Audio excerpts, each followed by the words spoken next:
And then we will have the Pledge of Allegiance. After that, anyone wishing to participate in these items, please stand.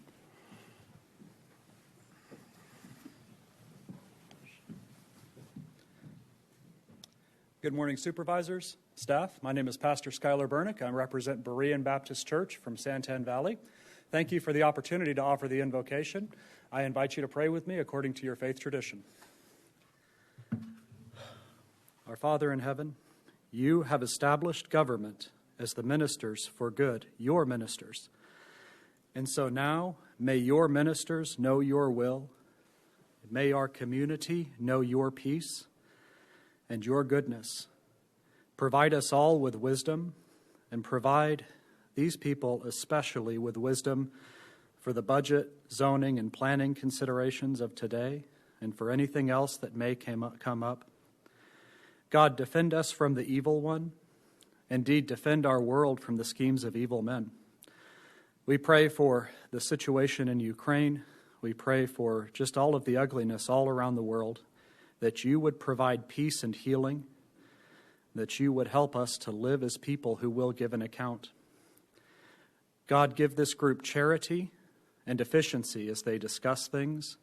Help them to see what is best. Help them to draw closer to you and one another as they serve this community. Yours indeed is the kingdom, the power, and the glory. And so we commit this time to you in Jesus' name. Amen. Thank you. Join me in the pledge, please. I pledge allegiance to the flag of the United States of America and to the republic for which it stands, one nation, under God, indivisible, with liberty and justice for all. Thank you, and welcome to the Board of Supervisors, Pinal County. Our regular meeting today is March 16th, 2022. We are in session. And I would open this with a call to the public. Anyone wishing to address the board? Need not request permission in advance. Action taken as a result of public comment will be limited to directing staff to study the matter or rescheduling the matter for further consideration and decision at a later date. Does anyone wish to address the board? I was going to say, wow, nobody? But okay, here we go. Okay.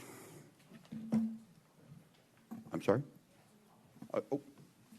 Sneaking stuff in on me. Okay, I got it over here. Thank you. Okay. Are we ready? You go ahead. Good morning. Chair, Board of Supervisors. My name is Dave Coward. I live in Gold Canyon.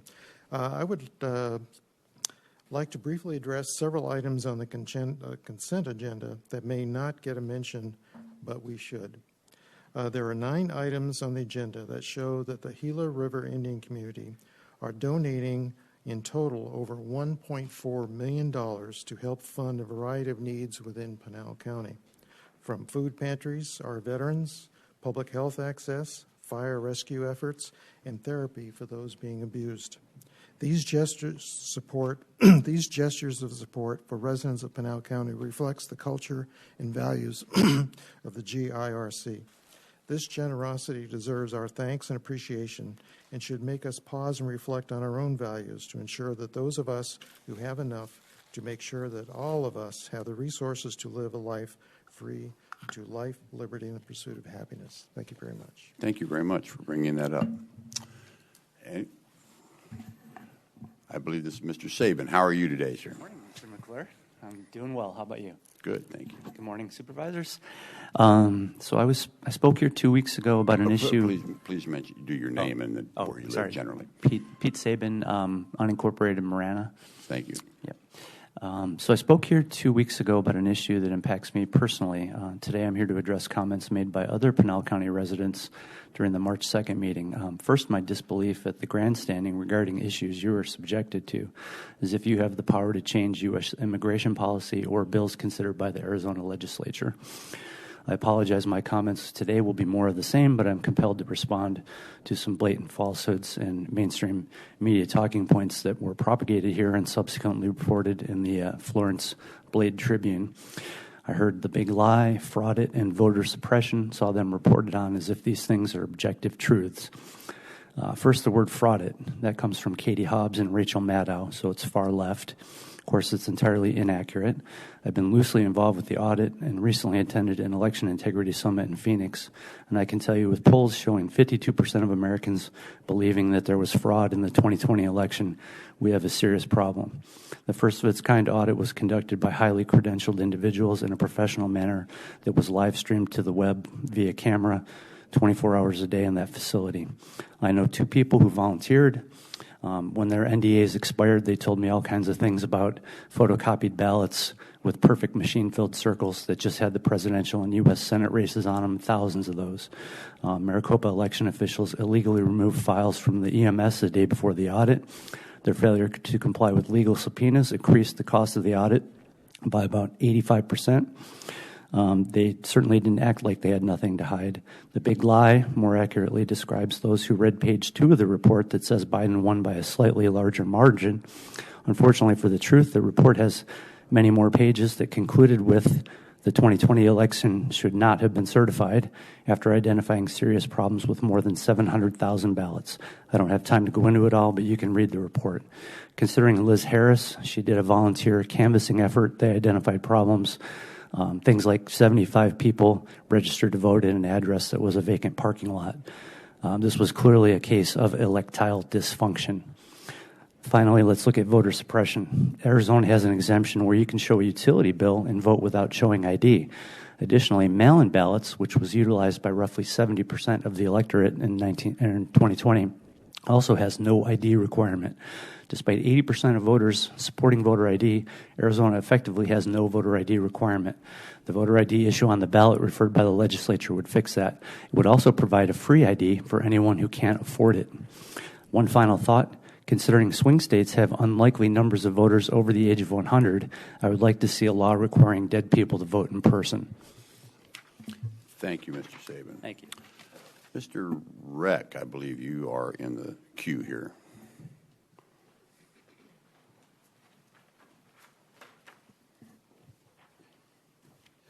Thank you. Good morning.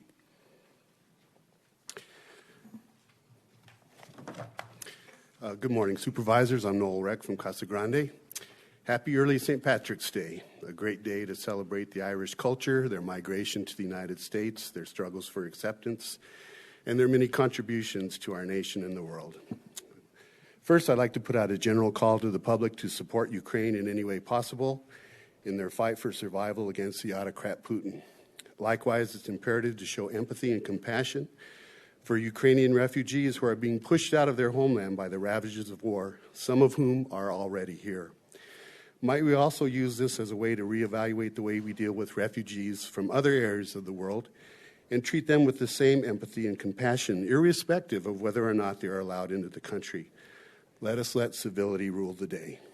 Next, speaking of civility or lack thereof, this past Saturday I was at an event at the Casa Grande Neon Park, staffing a booth with the Casa Grande Democrats registering voters and getting petitions signed. Coincidentally, there was a larger group of Republicans there, the candidates, for a meet and greet, offering literature and giving speeches over their sound system. Speakers from Kerry Lake to TJ Shope to one of our own, Supervisor Miller. Generally, there were no problems, although one young man, who I believe was security for Kerry Lake, kept needlessly walking by our canopy, making sure his handgun holster tucked in his waistband was visible under his overly tight sport coat. Black-lensed aviator glasses completing the Secret Service costume. Only a few disparaging remarks were directed toward our group, but thick skin and staying busy with the task at hand kept both the attempt to intimidate and the remarks from causing us any undue concern. Something coming from the self-professed patriots that was of concern for the state of our nation and demonstrated the lack of civility that has become acceptable within today's Republican Party was the common use of the childish, churlish Brandon chant by some of the speakers and audience members alike. Tiffany Shedd made sure to use it as the emphatic closing line of her remarks. I remember when John McCain defended candidate Barack Obama against the claim of a supporter that she couldn't trust him because he was an Arab. McCain at once took the microphone back and said he disagreed with and would fight against Obama's policies, but Obama was a decent family man, a citizen and senator worthy of respect, and her comment was wrong. With all due respect, Supervisor Miller, you missed your John McCain moment. You could have taken the mic from your assistant to call for civility and an end to the Brandon chants. It has become a common theme for me to call upon this board to speak out against this type of hateful speech that, although protected by the First Amendment, is or should be repugnant to anyone who calls him or herself a true American patriot. May today be the day. Thank you. Thank you, Mr. Reck. Supervisor Miller, do you care to respond? You were called out. I was there a total of maybe 30 minutes at best. I never heard the chant Brandon one time while I was there. Okay, thank you. Anyone else care to address the board?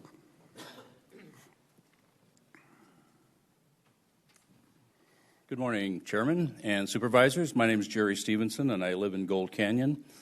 Consent item BD has got our total community support. That's for the intergovernmental agreement to put in a flashing sign across from the Methodist Church on Kings Ranch Road. I hope you'll agree that that's in the best interest of our community. Thank you. Thank you. Anyone else?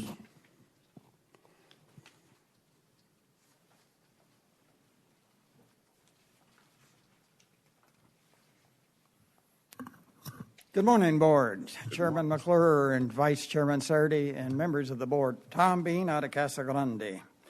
I'm here to offer this Board a challenge. At the next election in which your name is not on the ballot,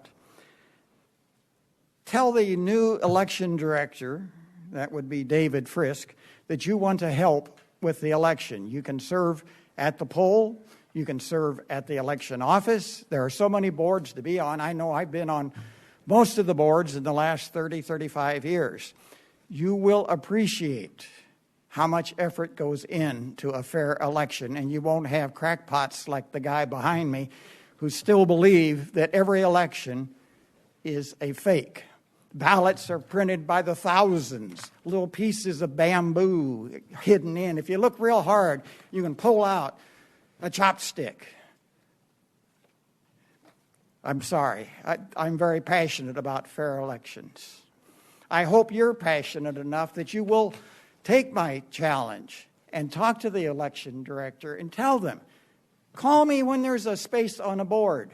You're a Republican, there'll be a Democrat, you two will work together. Nobody works alone on elections. Nobody sneaks in 20,000 ballots printed on their mimeograph machine. It does not happen. If I have time left, and I think I do, I may have a crackpot idea myself. The Ukrainians right now are fleeing Russia and Ukraine by the millions right now. They need a place to go. I would like to see the board consider calling up the federal government and saying, how much money will you allocate Pinal County to help with this? We have 11 Mile Corner.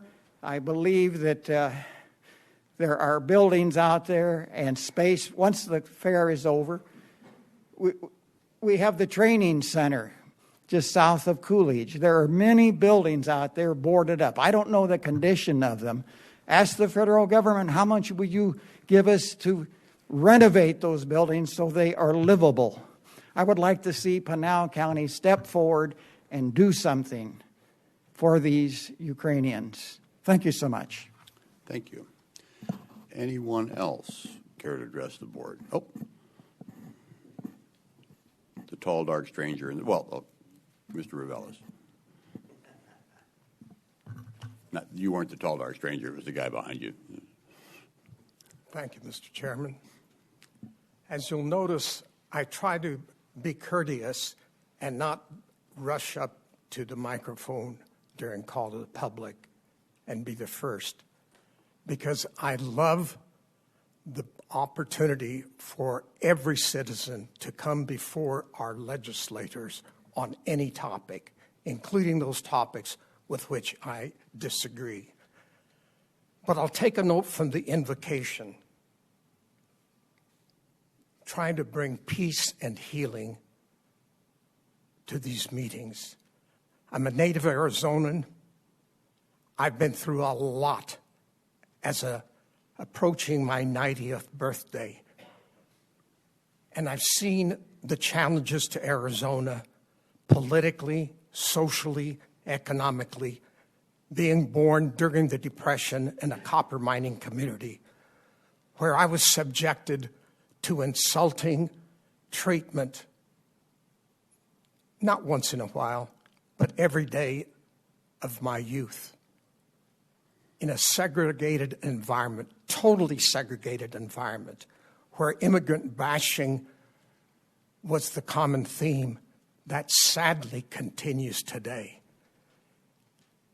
It's almost predictable with the springtime that when the buzzards return to the Boyce-Thompson Arboretum, our agenda becomes full of items that are used in the political season to demonize, intimidate, misinform. I believe each one of you is truthful. On occasion, during the past few years, I've come before you to point out some discrepancies in the political process where the other party, one of the two parties, failed to appear after the vote to be part of the certification of the vote results. And I remember one of you board members even volunteered, next time that happens, call me, I will come and help. My first vote in life was for a Republican candidate.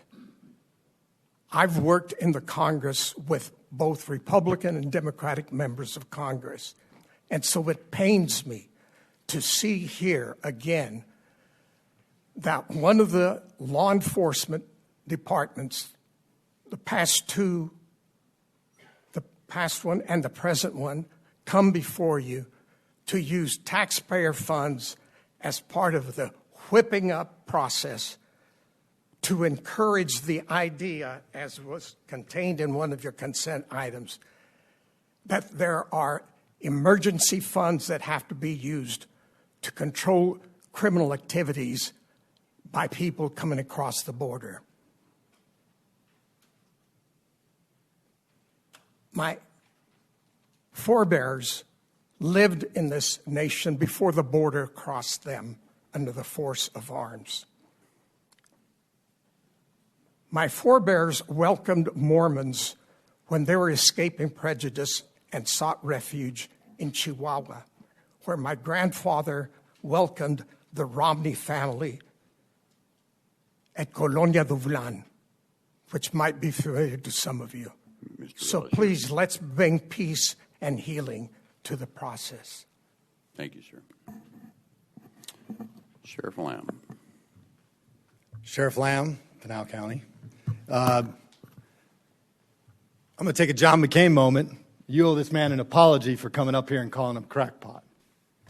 That's exactly the hypocrisy we're trying to avoid. You come up here and preach tolerance, but then turn around and call somebody a crackpot. I would hope you'd stand up here after this meeting and apologize to this man because he has different views than you do.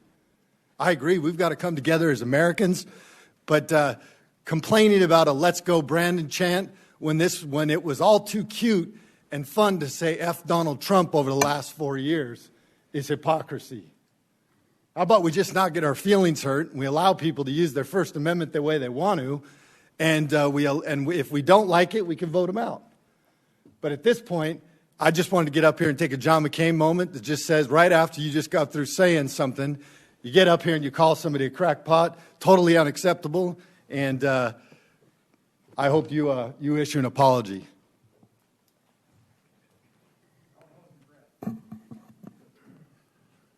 All right. Anyone else? Oh.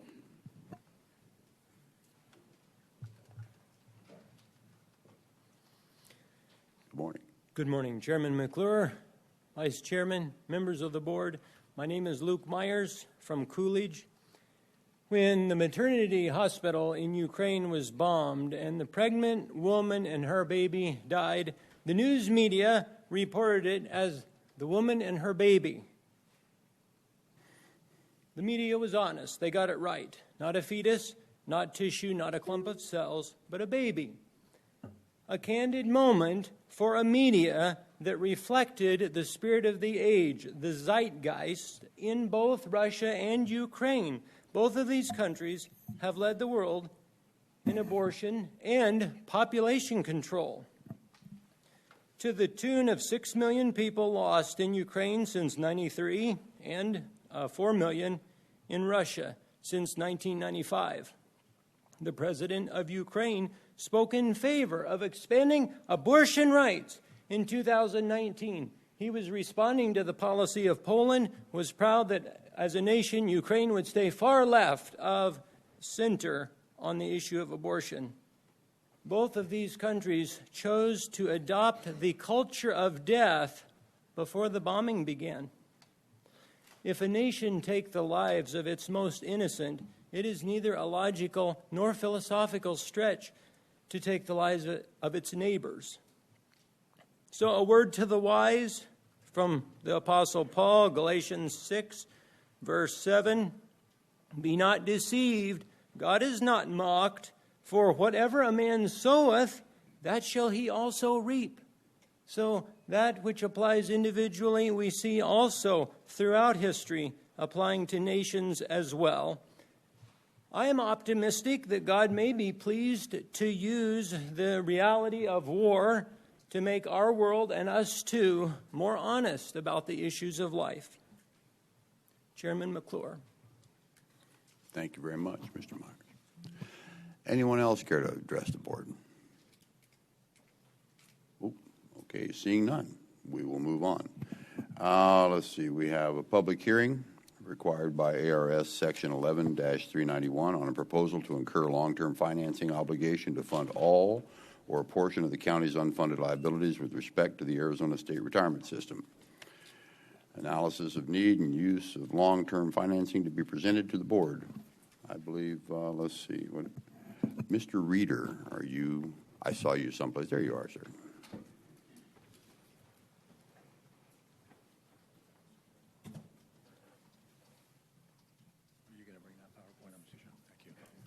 Mr. Chairman, members of the board, good morning. Mark Reeder with Stiefel. Nice to be in front of you this morning. As mentioned, this is a public hearing in connection with the county's possible consideration of moving forward with a municipal bond transaction to help refinance out the county's unfunded Arizona State Retirement System unfunded liability. We're going to share with you here in a moment the county has about an $87 million unfunded share of their Arizona State Retirement System liability.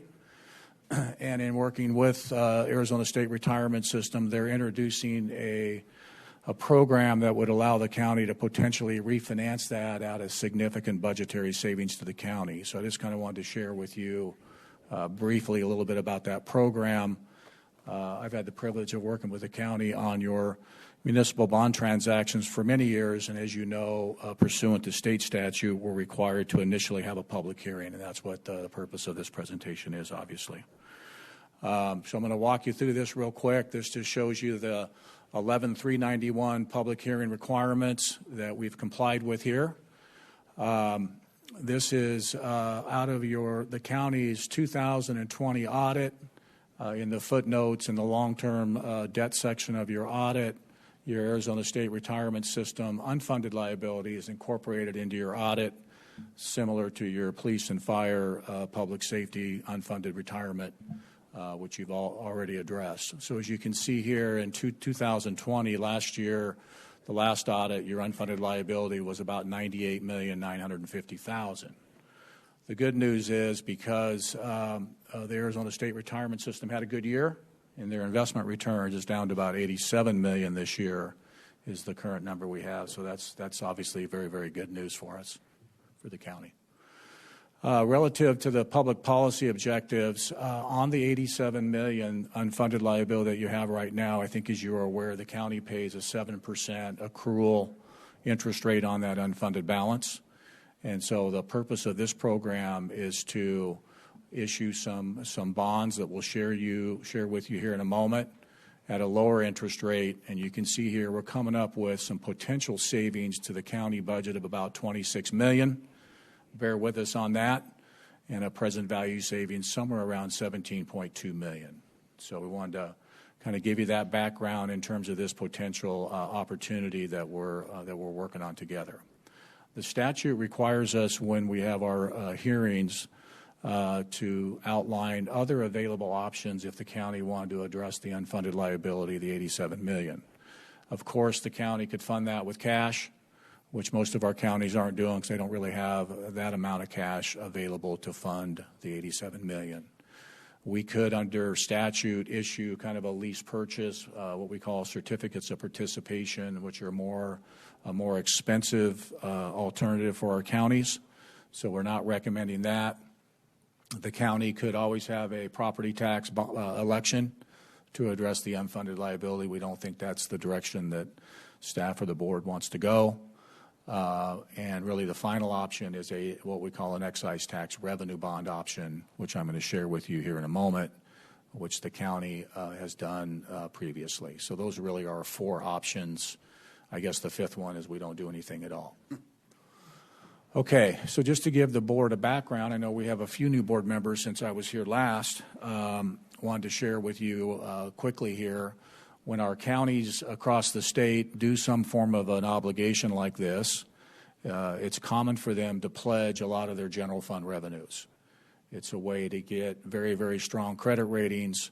And so just to share with you here, if I can maybe go to 2021, as you know, your county sales tax revenues is your lifeblood to a large extent. The county had a very good year at the end of 21, as the board is aware. It looks like you're going to finish at about $25 million for budget year 2021. We also pledge state shared revenues that you have around $48 million, and then we have to deduct your all tax and your access deductions there, so we have about 31, and we add in the vehicle license taxes. So when we add all those up, Mr. Chairman, members of the board, the county has about $72 million here, if you can see my cursor, of pledged revenues to get to our AA ratings that the county has, and you're up from about $57.1 million the prior year. So obviously the county had a very, very good year in 2021 despite COVID. As far as how the bond structure works here, sorry for all the math here, but in the second column are those pledged revenues. We're sharing with you in the third column the existing indebtedness of the county. And I think, as you're aware, over the years we've issued some bonds for the county for various public infrastructure purposes, some economic development projects, as you all know. And last year we did a police and fire, a sheriff, a PSPRS transaction. So those are really on the books now. The transaction that we're considering, the county may consider at a subsequent meeting after our public hearing, will be the issuance of somewhere around $88 million, $89 million of new obligations, the proceeds of which would be advanced to the Arizona State Retirement System to be 100% funded, at which time the Arizona State Retirement System would put that money to work for the county. So in return for that, you're going to get, I'm going to have my colleague Claude going to get some offset credits from the retirement system, and you can see what the debt service would be on the new Arizona State Retirement System transaction to get to the 100% funding level at about $5.9 million. So we just kind of wanted to share a little bit of estimated amortization, if you will, and pledged revenues for the county.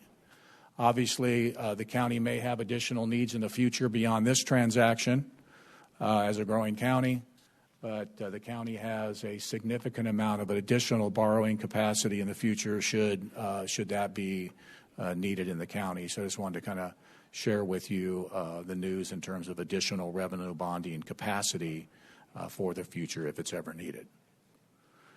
So with that, Mr. Chairman, members of the board, I wanted to give you that brief overview of the Arizona State Retirement System program that they've introduced. The program is being approved down at the legislature. It's Senate Bill 1082. It's got some technical corrections bills. So the reason why we're having the public hearing is we're trying to be a little proactive in the event the county wants to proceed with the opportunity, as we're in, as you all know, in a somewhat of a rising interest rate environment.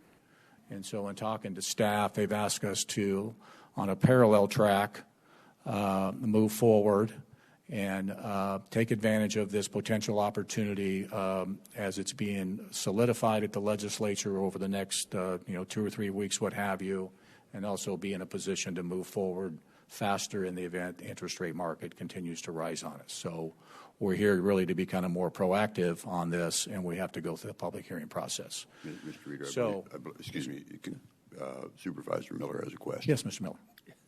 Thank you, Mr. Chairman. Just real quick, this was back on page 5. Yeah. The alt tax and the access, you have to subtract that from our state shared revenues. Are those estimates? Are those, I guess the past would have been exacts. Is that a formula? Is there a chance that goes up? Is there a chance that it goes down? I just kind of, why do we have to skim those two off the top? And what is that state statute? Does that come from? Right. Yeah. I'm just curious. No, that's fair. Mr. Chairman, Mr. Miller, good question. So the reason why we deduct these out is that the state deducts these out before they wire the money to the county. Okay. So that's, I think, in statute. And so since it doesn't come to the county and the state takes it off the top of your revenues, right? Sure. Then we deduct it here, in this case, $16 million. These are actual numbers. And the 21-22 budgeted numbers, as you can see, are a little bit less. And it looks like on access about the same. But projected, though. Yeah. Okay. Okay. Thank you. Okay. Thank you. I know some of you have seen these numbers before, but we always like to bring you back up to speed. Okay. So before I hand the brief presentation over to my colleague Claude over here to my right, Claude's my colleague who is out of our Chicago office and has worked with us on our pension transactions. I just wanted to go over this with you. So the ASRS program is a multi-employer pooled program that all of your employees participate in outside of sheriff because they're in the public safety retirement plan, as you all know. And as you can see here, all of our other government jurisdictions around the state. So the latest numbers from the ASRS is statewide. Okay, it's a $13.1 billion estimated unfunded liability out there on our balance sheets, right, that our jurisdictions have to pay our retirees over the years. And that number changes each year, as you all know, based on investment returns and based on the, really more importantly, actuarial calculations, because I think what these retirement systems are finding out, people are living longer. Our retirees are living longer. That's good for them and for us. It's not necessarily great for the pension math, obviously. So we have this statewide unfunded liability out there that we have to address. It's constitutionally protected, as you know. And I just wanted to share with you, just in hopes that it's of interest to you, you can see our public schools, who have a lot of employees, have big jobs to do. $6 billion of the $13 billion is our publics, just to show state agencies about $1.7 billion, universities and colleges $1.8 billion, our cities and towns about $1.3 billion, and our counties about $1 billion, pushing $1.4 billion. So you're not alone. We know you're aware of this unfunded liability. This is what I call your sliver. This is the Pinal County. I call it a sliver, or your proportionate share of the $13.1 million. So the program that Claude's going to walk you through here very briefly in a moment is an opportunity to essentially refinance this out and replace the 7% accrual with what we're hoping is 3% money for Pinal County, maybe 3.5%, bear with us, along with a guarantee offset credit from the retirement system. So with that, Mr. Chairman, members of the board, I'm going to turn it over to my colleague Claude Lockhart. He's going to over probably 5 or 10 minutes, walk you through the remainder of the program, and then we're glad to answer any questions for you. But before I turn it over to Claude, any questions for me at the moment? All good so far? Looks good so far. Okay. Thank you, Mr. Chairman, members of the board. Claude, I'll Thank go ahead you, and turn Mr. this over to you. Thank you. Thanks so much, Mark. Chairman, members of the board, great to be here, not only because it's snowing in Chicago. It's always nice to be here talking about an important topic like pensions. So Mark, I think, touched on a lot of important things on the prior slide. I think one of the really important things to note there is that 7% actuarial rate. Okay, when there's an unfunded balance, when there's money that's not in the fund is essentially going to say, well, we can't earn investment returns on that money. We're going to have to charge that back to the employers that participate. So for every day that unfunded liability is out there, it's essentially growing at a 7% rate, and we pay off that debt over time, as we're going to show on a couple of slides. As Mark had mentioned, there's really two reasons that we like to point to for why this liability is out there. We say that ASRS is doing a pretty good job relative to its peers nationally. So why is there this $13 billion debt out there? Why do we have an $87 million liability for the county? What we can see on this slide here, two things. Beneficiaries are living longer than they used to. Like Mark said, great news for the world, but that money has to come from somewhere. If people live another 2 or 3 years, we have to pay for those benefits. Those come from either higher investment returns or more contributions. Kind of goes to the second thing. Can we rely on higher investment returns? If you look at ASRS over the past 30 years since inception, they've done very well. They've earned about 9.8% per year on average. So investment returns haven't really been the problem, but looking forward for the next 20 to 30 years, what do we expect going forward? Can we just assume that what happened in the past will be repeated? They're saying no. They've actually taken their assumed rate of return down from 7.5% down to 7%. So they're actually assuming that there's going to be a little bit less return in the future. So we can't necessarily rely on more investment returns going forward. If we go on to the next slide, where do the contributions come from? So how are we paying off that debt? You can see, I kind of like this dollar bill graphic. The left side of the page here, you have the purple, right? That goes towards normal cost. That's each additional year that your employees are working. They have maybe a salary increase. They have another year of service. They've earned more benefits in retirement. That normal cost payment goes towards paying the new benefits that have been accrued. And then on the right-hand side, you have the green part. That's the unfunded liability amortization. It's essentially how we pay off that $87 million debt that the county currently has. That's the same breakdown for every employer across the state. So on the next page, a new opportunity here. We've already had a chance to take care of this on the PSPRS side, the public safety side. Now we have an opportunity to address it on the state retirement system side as well. ASRS is creating a new program. They're essentially going to allow you to make a contribution. That contribution is going to accrue investment earnings, and then you'll be able to use that balance that you have in that deposit fund to offset future contributions. So you're still going to get a bill essentially from ASRS. They're going to say, you need to make a contribution that's $8 million in this year. You're going to be able to say, well, I made this prepayment, the CPP prepayment. I put $87 million in the fund. It's accrued some interest. I'm going to use that to offset most or all of my payment to ASRS. And we're going to show on the next slide how you can essentially issue a debt obligation and have a very good expectation of what your savings will be. And there's kind of a couple components that go into it. I'm just going to go on to the next page where we kind of show the numbers here. Looking at the top left of this page, so like Mark had mentioned, the expectation here over the next 23 years, 21 years, about $26.1 million of savings. That's to your budget. If you represent that in today's dollars, it's about $17.2 million. You can see there the all-in borrowing cost we're looking at today is around 3.75%. And, of course, there's a little bit of volatility in the market, as you all have seen. So bear with us on that. But you can sort of see a pretty complicated graphic here at the bottom of the page. I'm probably not going to walk you through all the numbers there. I think it's a little bit easier to turn on the next slide and actually look at the numbers behind it. What we're showing here is in column A what you're projected to pay to ASRS if you decide to do nothing. Okay, so you can see that the payments total up there at the bottom to about $164 million. If you issue the debt service, the bond that we're talking about here today, you can see in column C, you'd pay about $124 million. And in return from that, you're getting offset credits, those reductions in your payments, your contributions to ASRS that are represented in column B, that total up to about $150 million. So essentially, by paying this debt service of about $124 million, we're getting a benefit from ASRS estimated about $150.3 million. So that the difference between those two is how we get up with our expected savings there of the $26.1 million, or in today's dollars, about $17 million. So a lot going on there. Any questions? I'm going to turn it back to Mark to go through financing calendar, legislative considerations. but I can pause there if there's any questions. Oh, I see a question brewing here. I Supervisor guess Goodman. not more than a question, but a statement. You know, $13 billion is a lot of money that all these entities have been contributing in this, and I think there's a lot more behind the scenes that many of our public doesn't understand about how we got into this situation that we're in right now. And so that somehow, some way needs to be reported, and even because even I don't completely understand how we got into the situation that we're in. And so, and continuing in the path that we're going, we're just going to get farther and farther in the hole.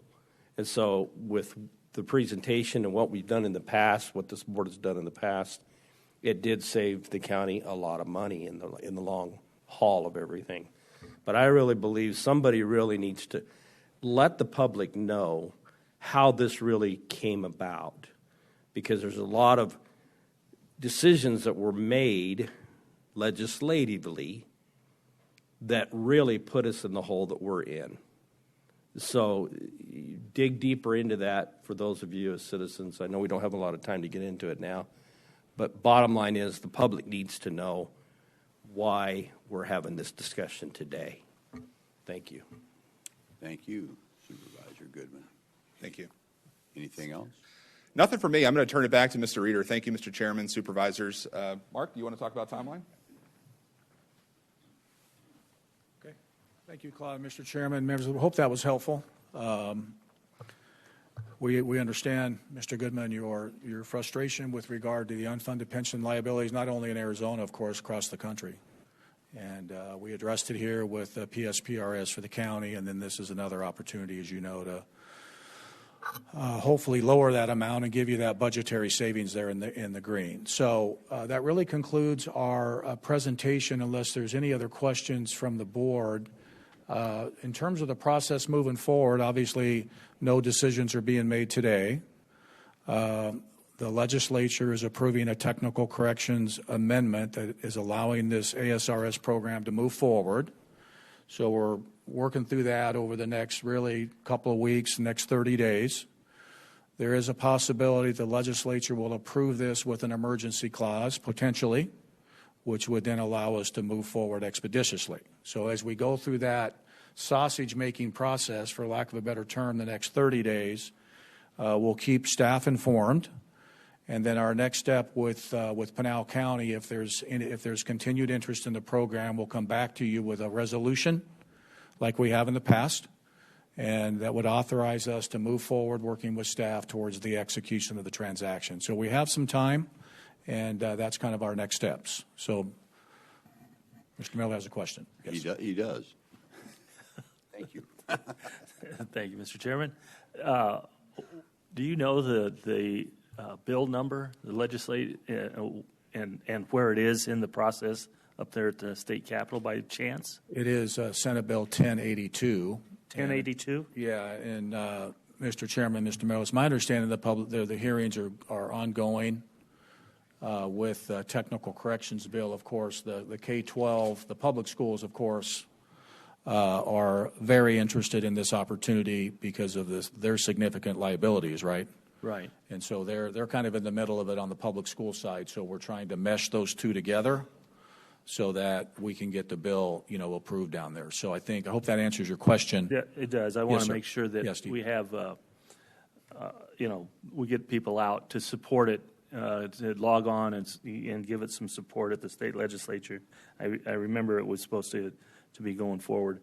And I want to say, we were one of the first counties to do the public safety retirement program and clean that one up, and I'd like to be one of the first to start on this as well. So, thank you for the presentation, Mark. I appreciate it.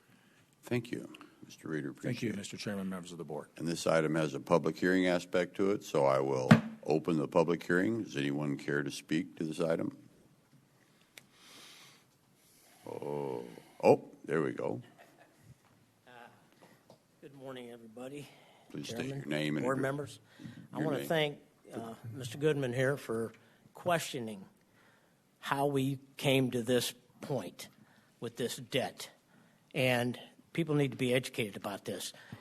I'm a little upset hearing that the legislation may have played a part in this, because they're supposed to oversee and make sure that all the money that is being contributed is spent properly. They're supposed to do that. Obviously, they may not have. I'm with a pension plan out of Ohio. State legislature looks at that and makes sure that if it drops to a certain percentage, that something has to be done. We've never experienced that. Ours has been taken care of and no issues. The other thing is, I keep hearing about bonds. How long? What's the time frame of these bonds? At 7%? Are they 10-year, 15, 20-year? I didn't hear a thing about that. So if it's a bond issue, let the public know that if it's going to be for any length of time at 7%, I would renegotiate, obviously. Thank you. Can you please state your name and generally? Oh, I'm sorry. Yeah, I've just got a little head of the That's okay. whole mission here. My name is Ray Antonino, live in Santan Valley. Thank you. Mike Goodman is District 2 for us and does a fine job. Thank you, sir. Oh, kudos. Did you pay him? Okay. Mr. Reader, can you just answer the question of the bond? I believe it's the rate, the bond rate, or the interest rate, and the time, please. Yeah, thank you, Mr. Chairman. Very fair question. So the 7% is what you're being charged on your $87 million, right? Correct. The accrual rate.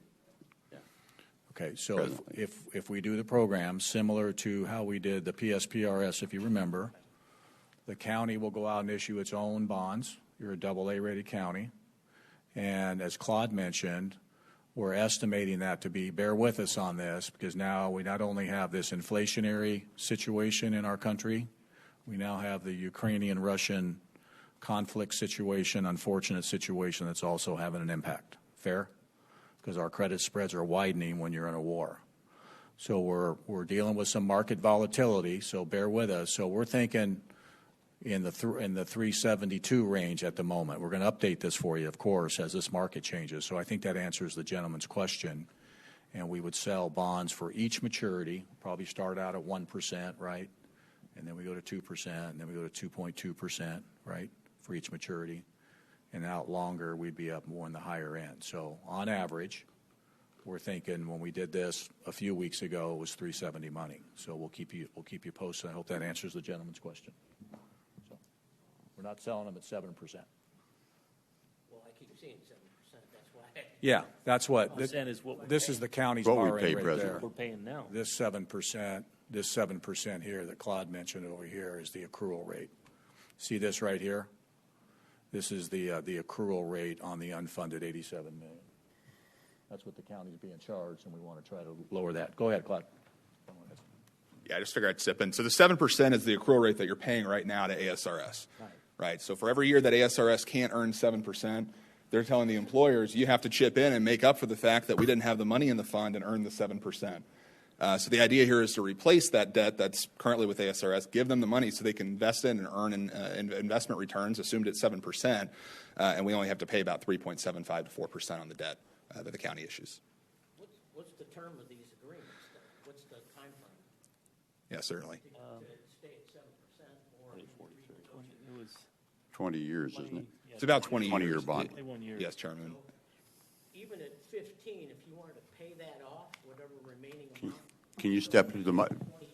Can you please step to the microphone so we can? That's okay. When you're paying for a bond for 20 years at 7%. No. 3.2. Oh, 3.5? 3.7. 3.7, okay. For 20 years. Let's say that within 10 to 15 years, you want to pay the principal. Get that out of the way if possible. You still have to pay for the remaining time on that bond, correct? At 3.7%. I don't know. Does it have a buyout clause? We'll go back and forth between the mic.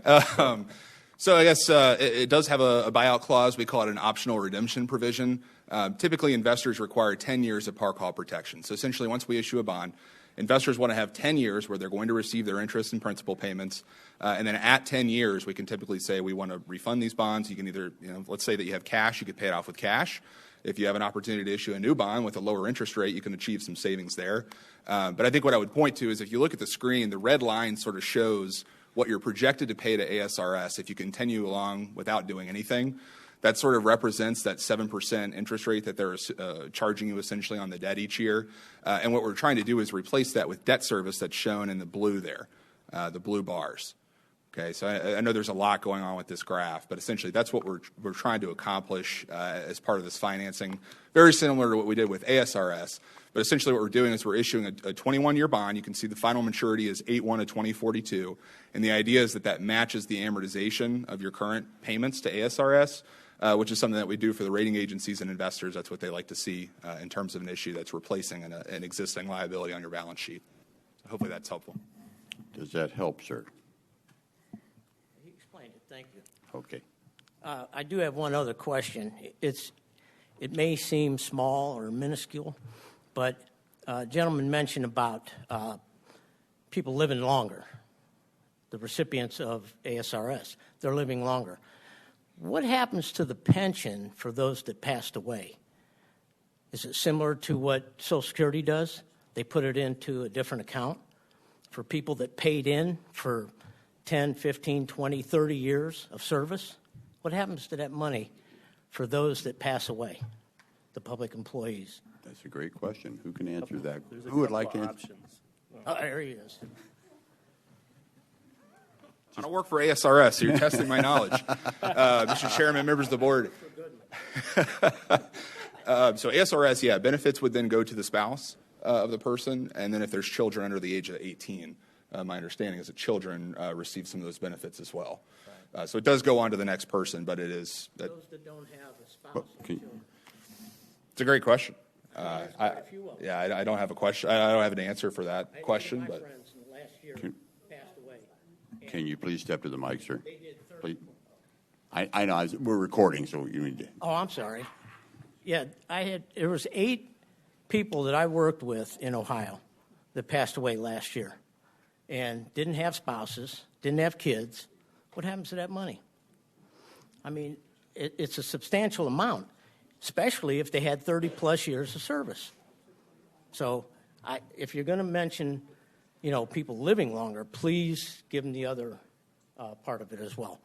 Thank you. I'll try not to be Thank you for raising the question. I appreciate that. That's great. We can maybe look into some of those things just for curiosity's sake. Thank you. Any others? Oh, Mr. McCain. Is this going to be a McCain? No, I'm sorry. Good morning, Supervisor Milclair and Board of Supervisors. My name's Bear McCain from Arizona City. If we're going to make this, be honest about it, I want to thank each one of you for what you've done. This is why I'm at the legislature since 2006. We have a serious problem in the state. It's not your problem, but Supervisor Miller, thank you for your question. Supervisor Goodman, I appreciate it so much. But we have frivolous bills out here by the legislature with irresponsible behavior that I would never condone. So before you blame yourself, I put it on the legislature. I've got yesterday 70 bills in 1 week. We've got 1,500 bills. So before you blame yourself, let's put the blame where it is, at the legislature and their irresponsible behavior. Thank you. Thank you. Anyone else care to speak? Seeing none, I'll close the public hearing. And we will move on to item number 3. This is an executive session, and I would ask for a motion to convene the executive session. Also, at this time, Mr. Keller, do I also do this for item 20? We're going to change the order here because time constraints.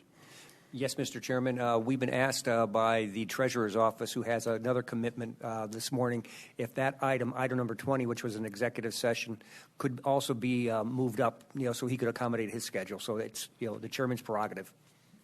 All right, we can do that. So we'll go into executive session. Do I have a motion for executive session? So moved. Is there a second? And a second. In favor? Aye. Aye. We are in executive session.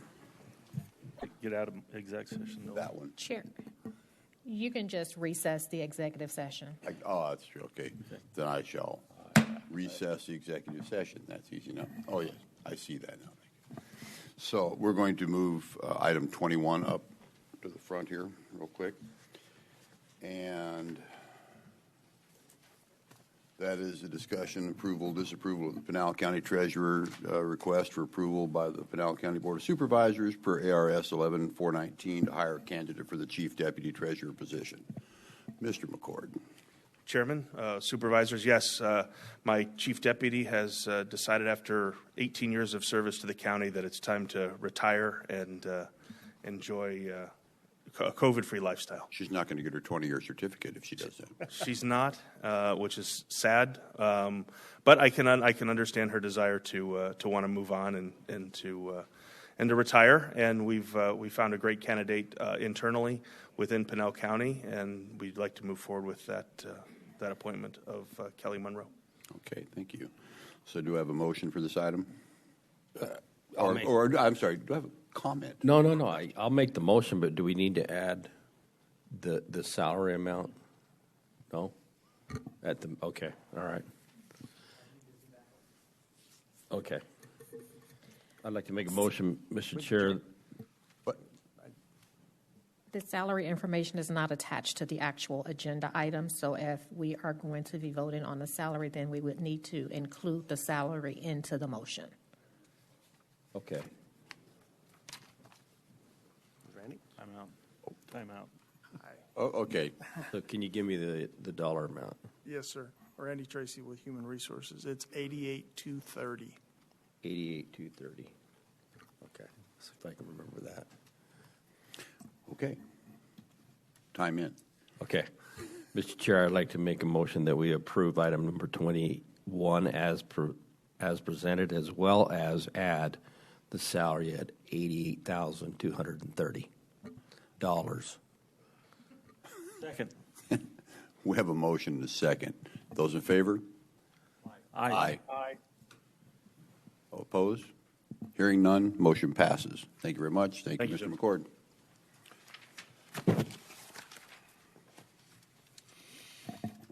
Let's see. We are now to item number 4. Announcement by someone. Who's giving the announcement? Oh, I guess I am. Okay. Open. Got to read further. Sorry. Open Space and Trails Advisory Commission appoints the terms of service for the following appointments: April 2022 to April 2026. Supervisor Kavanaugh's appointment of Mark Seidel. Supervisor Miller's appointment of Mary Sue Beers.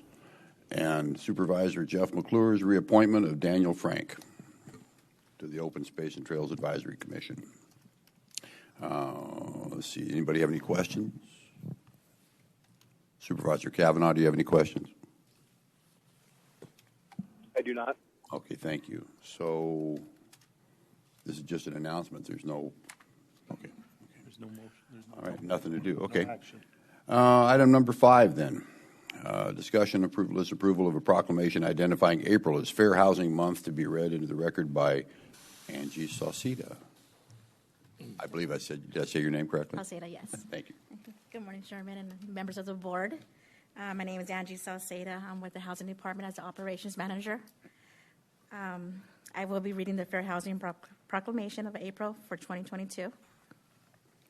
Whereas the Civil Rights Acts of 1968, commonly known as the Federal Fair Housing Act and the Fair Housing Amendment Act of 1988, prohibit discrimination in the sale, rental, leasing, and financing of housing or land to be used for the construction of housing or in the provision of brokerage services on the basis of race, color, religion, sex, disability, familial status, or national origin, and whereas the 1968 and 1988 Federal Fair Housing Act declared that it is a national policy to ensure equal opportunities in housing, and whereas the month of April has traditionally been designated as Fair Housing Month in the United States. Now, therefore, we, the Pinal County Board of Supervisors, hereby proclaim the month of April 2022 as Fair Housing Month throughout Pinal County, and encourage all of our citizens of Pinal County to comply with and show their support for the letter and spirit of the Fair Housing Acts proclaimed this 16th day of March of 2022. Thank you. Thank you. So we've had the reading. Is there any questions? No questions. Can I get a motion, please, to accept this? Mr. Chair, I'd like to make a motion that we approve item number 5 as presented. Second. I have a motion and a second. Any other comments? Those in favor? Aye. Aye. Opposed? Aye. Hearing no opposition, motion passes. Thank you very much. Item 6, discussion, approval, disapproval of proclaiming Friday, March 18, 2022 as Public Defense Day to recognize the 59th anniversary of the Supreme Court ruling in Gideon versus Wainwright, ordering that the defendants without means must be provided professional legal representation in accordance with the Sixth Amendment of the United States. Ms. Whaley. Yes, good morning. Good morning. Chairman and supervisors. I'm just going to read it. By the Pinal County Board of Supervisors proclamation, Public Defense Day proclamation, March 18th, 2022. Whereas on March 18th, 1963, the United States Supreme Court ruled in Gideon versus Wainwright that citizens charged with a crime who cannot afford an attorney should have one appointed for them. And whereas in this ruling, Justice Hugo Black wrote, even the intelligent and educated layman has small and sometimes no skill in the science of law. If charged with a crime, he is incapable generally of determining for himself whether the indictment is good or bad. And because he does not know how to establish his innocence, and without the aid of counsel, though he be not guilty, he faces the danger of conviction because he does not know how to establish his innocence. And whereas Pinal County Public Defense Services attorneys and their support staff members continue to work tirelessly to provide essential, constitutionally guaranteed legal services to those who would otherwise not have access to them. And whereas Public Defense Services not only represents its clients, but also upholds the rights set forth in the U.S. Constitution of every accused person to have a fair trial or obtain a just result from the legal process. Now, therefore, we, the Pinal County Board of Supervisors, hereby proclaim the March 18th, 2022 as Public Defense Day throughout Pinal County, proclaimed on this day, the 16th day of March 2022. Thank you, Ms. Whaley. Any questions, comments? Hearing none. Can I get a motion, please? Mr. Chair, I'd like to make a motion that we approve item number 6 as presented. I have a motion. Is there a second? Second. Motion and a second. Those in favor? Aye. Aye. Aye. Aye. Opposed? Hearing none. Motion passes. Thank you very much. Number 7, discussion and approval, disapproval of a proclamation adopting May 11th through May 16th as Peace Officers Memorial Week and May 5th, 2022 as Peace Officers Memorial Day. Sheriff. Oh, you're close. The shorter, better-looking guy. Chief Thomas. Good morning, Chairman and Supervisors. Chief Thomas from the Sheriff's Office, and I will be reading the proclamation this morning for Peace Officers Memorial Week, May 11th through 15th, 2022, and Peace Officers Memorial Day, May 4th, 2022. Whereas the peace officers of Pinal County are known for their devotion and dedication to preserving the peace and safety of every man, woman, and child in this county, and whereas the peace officers of Pinal County are engaged in a difficult and sometimes dangerous profession, which at times can lead to injury or even the death of these officers, And whereas each day the peace officers of the state of Arizona endeavor to reduce crime on our streets and dangers on our highways and roadways, as well as to protect us from all other kinds of crimes. And whereas the peace officers of Pinal County also engage in crime prevention programs designed to further enhance the peace and safety of all citizens. Now, therefore, the Pinal County Board of Supervisors hereby proclaim May 11th through May 16th, 2022 as Peace Officers Memorial Week and May 5th, 2022 as Peace Officers Memorial Day, and urge all citizens of Pinal County to recognize and remember the sacrifices that these officers and their families have made and the legacy they have entrusted to all of us. Proclaim this 16th day of March 2022 upon board approval. Thank you, Chief. Any comments? Can I get a motion, please? Mr. Chairman, I'd like to make a motion to approve item number 7 as presented. And is there a second? Second. I have a motion and a second. Those in favor? Aye. Aye. Opposed? Hearing none. Motion passes. Thank you very much. Thanks, Chief.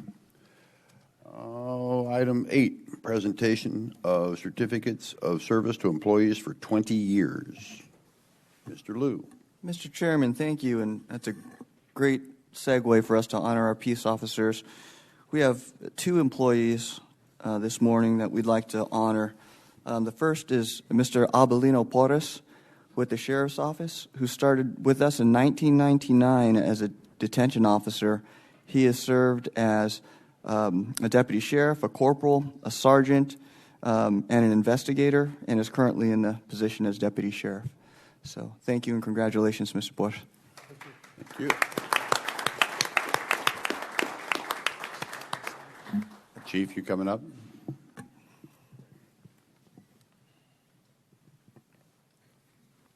Chairman, Board, Matt Thomas, Sheriff's Office, Chief. And it's a weird thing because I've been here almost 30 years now, and so I've seen a lot of these guys. Abel's dad is actually here, Carlos, and Carlos was one of the people I started working for early on. He was a corporal in the jail, and so he kind of saw me grow up, and then I've now watched his kid grow up in our agency, and so they have a legacy of service to our county, and so I really want people to understand how deep the roots run in not only our agency but our county, and we have families that have generations of employees with the county that have served the citizens so well. Thank you. Thank you for your service. You have a presentation there. And with that, we're going to give Abel this. Dude, that's a pretty picture. This awesome picture and his service of certificate for 20 years, dated February 11th, 2022.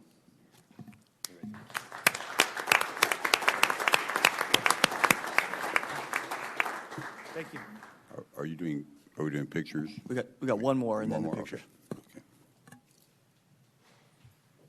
Next, we have Mr. Jim Petty, who was hired back in 2002 as an Airport Economic Development Director, and it currently serves as our Director of the airport. Is Mr. Petty with us? You gotta fly. We took too long from him. Well, you know, a lot of good history with Mr. Petty, and he was a consultant before he came to work with us. And for those that remember, on our legacy AS400 program, so there's some finance people in the room, I'm sure will cringe at that. But he also makes a really killer barbecue green chili burger. So I hope now that we're past the pandemic, we can get back to that. So congratulations and thank you, Jim. And so Mr. Porras is the only one present. We can take that picture now. All right. Let's do a picture. Go take a picture.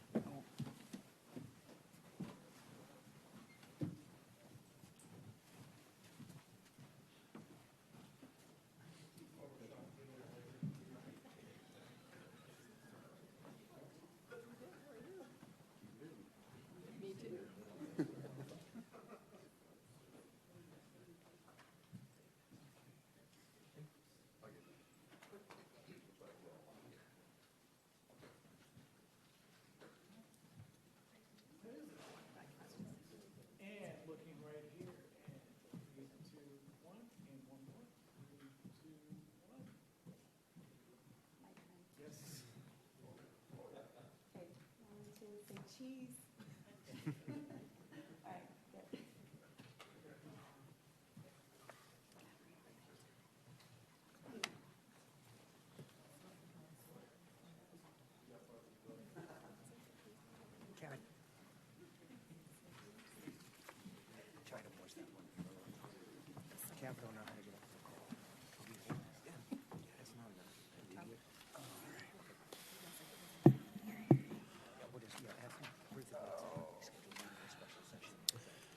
All right, next up, item number 10, Purchasing Division Report. Chair Peterson, please. Come on down. Did we do the county manager's report? Oh, did I skip? Oh, okay, hold that thought. Mr. Lewis, sorry about that. I skipped over you. No problem. Thank you, Mr. Chairman. Just wanted to make sure you didn't want to miss this. We have the Pinal County Fair that's going on. It's starting this afternoon, and it goes all the way through Sunday. Of course, we have the livestock, food, carnival, exhibits, music, entertainment. So please get out there, enjoy your time with your family. That's over on 512 11 Mile Corner Road. And then also the City of Maricopa is doing their first ever Copa Cultural Night Market at the Copper Sky Regional Park. That's March 25th at 6 p.m., and it's to celebrate the diversity and the arts in Maricopa. Thank you. Thank you, Mr. Liu. Now, skipping ahead, Ms. Peterson, Purchasing Division Report, please. Good morning, Mr. Chairman, Vice Chairman, and members of the board. I am T.R. Peterson, Purchasing Manager for Pinal County, and this is your purchasing report for March 16, 2022. Please bear with me, it is very long. First, the board is requested to approve the following contract award, RFP 223226 for public health staffing. We recommend contracts be awarded to the following suppliers: Lance Soft Incorporated and Trifacta Incorporated. The initial one-year term of the contract will begin March 16th, 2022, and the contract will be used by the Public Health Services District. Next, the board is requested to approve the following contract amendments: RFP 173223 for J.D. Edwards Enterprise One Developer and Consulting Services. We recommend approval of amendment number 4 to exercise the optional extension period beginning March 28, 2022 with the following suppliers: Enterprise Technology Services LLC, HLC Tech, Managed Force Corporation, Point Clear Consulting, ERP1 Consulting Inc., IM HCM Consulting, MSS Technologies LLC, and Simicor. This is the final extension, and the contract is used by the IT department. RFP 173823 for federal lobbyists. We recommend approval of amendment number 5 to exercise the optional extension period beginning March 28, 2022 with Capital Strategies LLC. This is the final extension, and the contract is used by the Board of Supervisors. ROQ 204526 for on-call engineering development plan review services. We recommend approval of amendment number 1 to exercise the optional extension period beginning March 28, 2022 with the following suppliers: Entellus Incorporated and Michael Baker International Incorporated. This contract is used by the Community Development Department. ROQ 204626 for on-call environmental engineering services.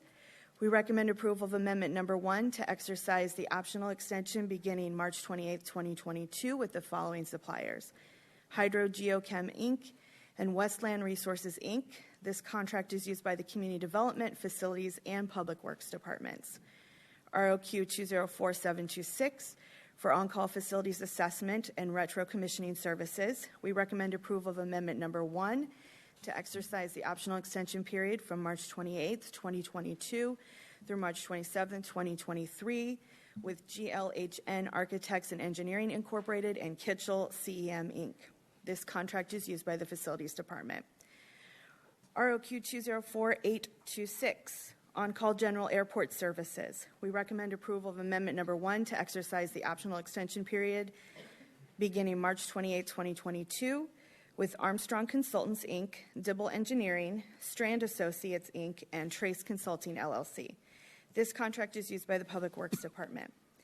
ROQ 204926 for on-call general civil engineering services. We recommend approval of amendment number 1 to exercise the optional extension period beginning March 28, 2022 with ACOM Technical Services, Inc., Dibble Engineering, Entellus, Inc., Point Engineers LLC, SOMAS, Stanley Consultants, Inc., Strand Associates, Inc., Trace Consulting LLC, T.Y. Lin International, Wood Environment and Infrastructure Solutions Incorporated, and this contract is used by the Public Works Department. ROQ 205026 for on-call geotechnical engineering services. We recommend approval of Amendment Number 1 to exercise the optional extension period beginning March 28, 2022 with ACS Services LLC, Nino and Moore Geotechnical and Environmental Sciences Consultants, Quality Testing LLC, and Western Technologies, Inc. This contract is used by both the Facilities and Public Works Departments. ROQ 205126 for on-call land use planning services. We recommend approval of Amendment Number 1 to exercise the optional extension period beginning March 28, 2022 with Michael Baker International, Inc., Norris Design, Planet Communities. This contract is used by the Community Development Department. ROQ 205226 for on-call regional park trail and open space planning services. We recommend approval of Amendment Number 1 to exercise the optional extension period beginning March 28, 2022 with Environmental Planning Group LLC and McGann and Associates, Inc. And this contract is used by the Open Space and Trails Department. ROQ 205326 for on-call traffic engineering services. We recommend approval of Amendment Number 1 to exercise the optional extension period beginning March 28, 2022 with CivTech, Inc., Greenlight Traffic Engineering LLC, Lee Engineering, and Y2K Engineering LLC. And this contract is used by both Community Development and the Public Works Department. ROQ 205426 for on-call trail planning and design services. We recommend approval of Amendment Number 1 to exercise the optional extension period beginning March 28, 2022 with both American Conservation Experience and McGann and Associates Incorporated. This contract is used by the Open Space and Trails Department. ROQ 205526 for on-call water resources engineering services.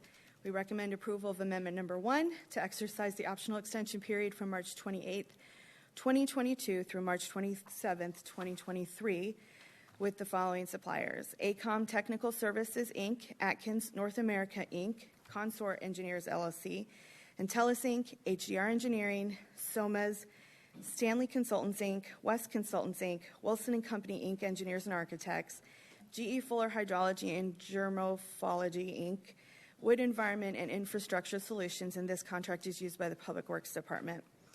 ROQ 205626 for on-call zoning and subdivision regulation services.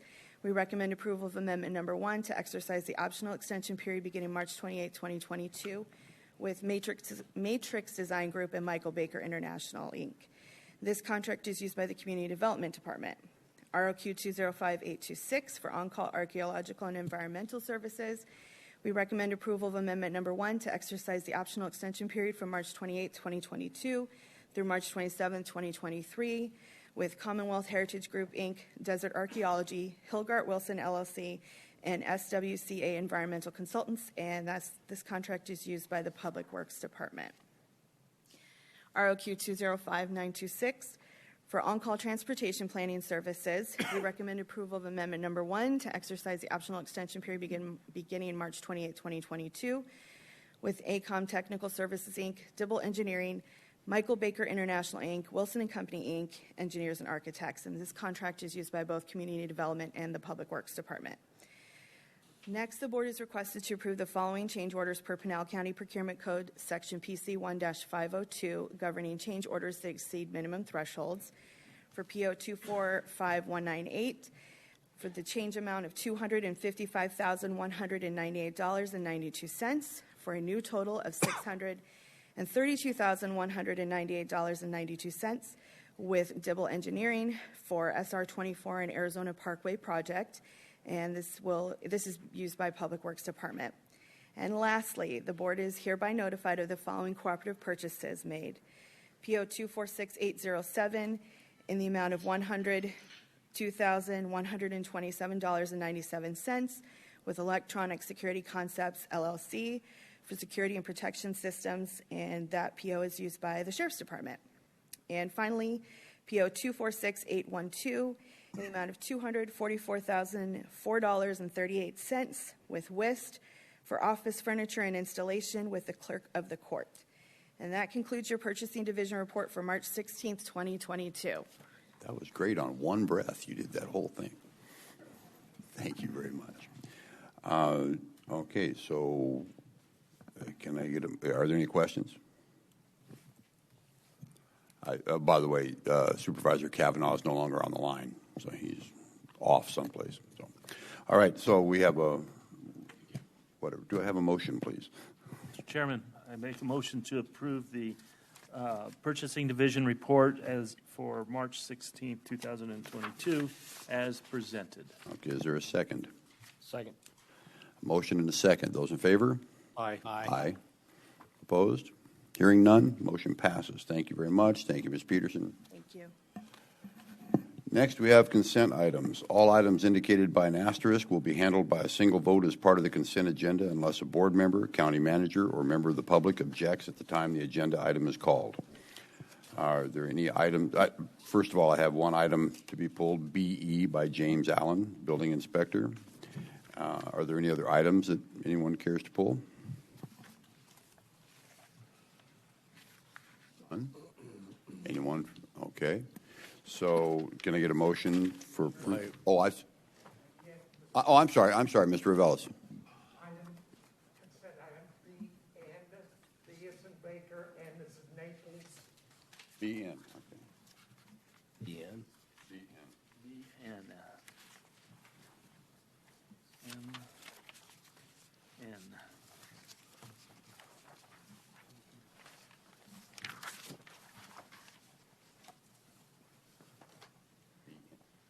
Wait.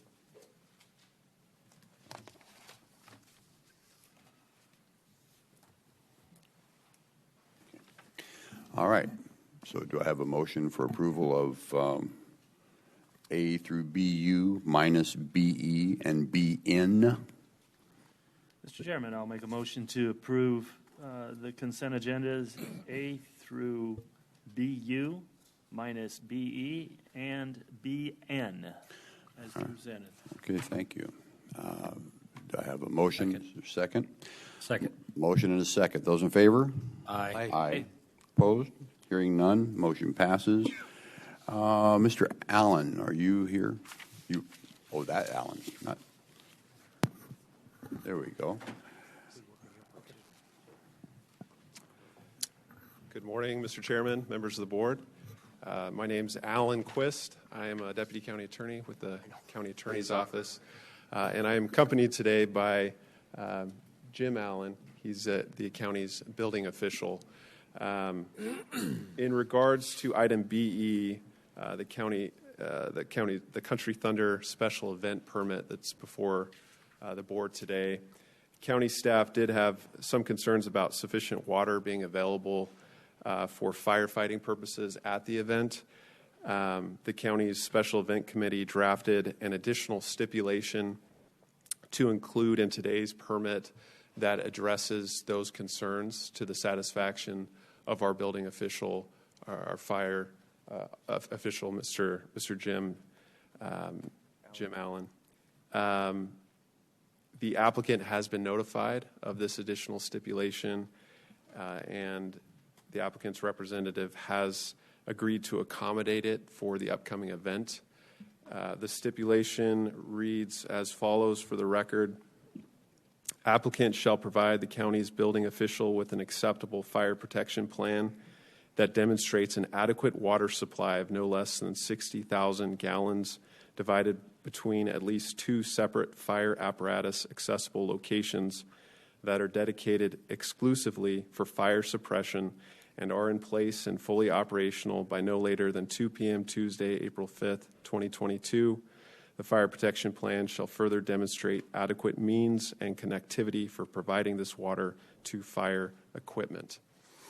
If the board is inclined to approve this special event permit today, county staff's recommendation would be that the approval would incorporate by reference the stipulation that I just read to the board.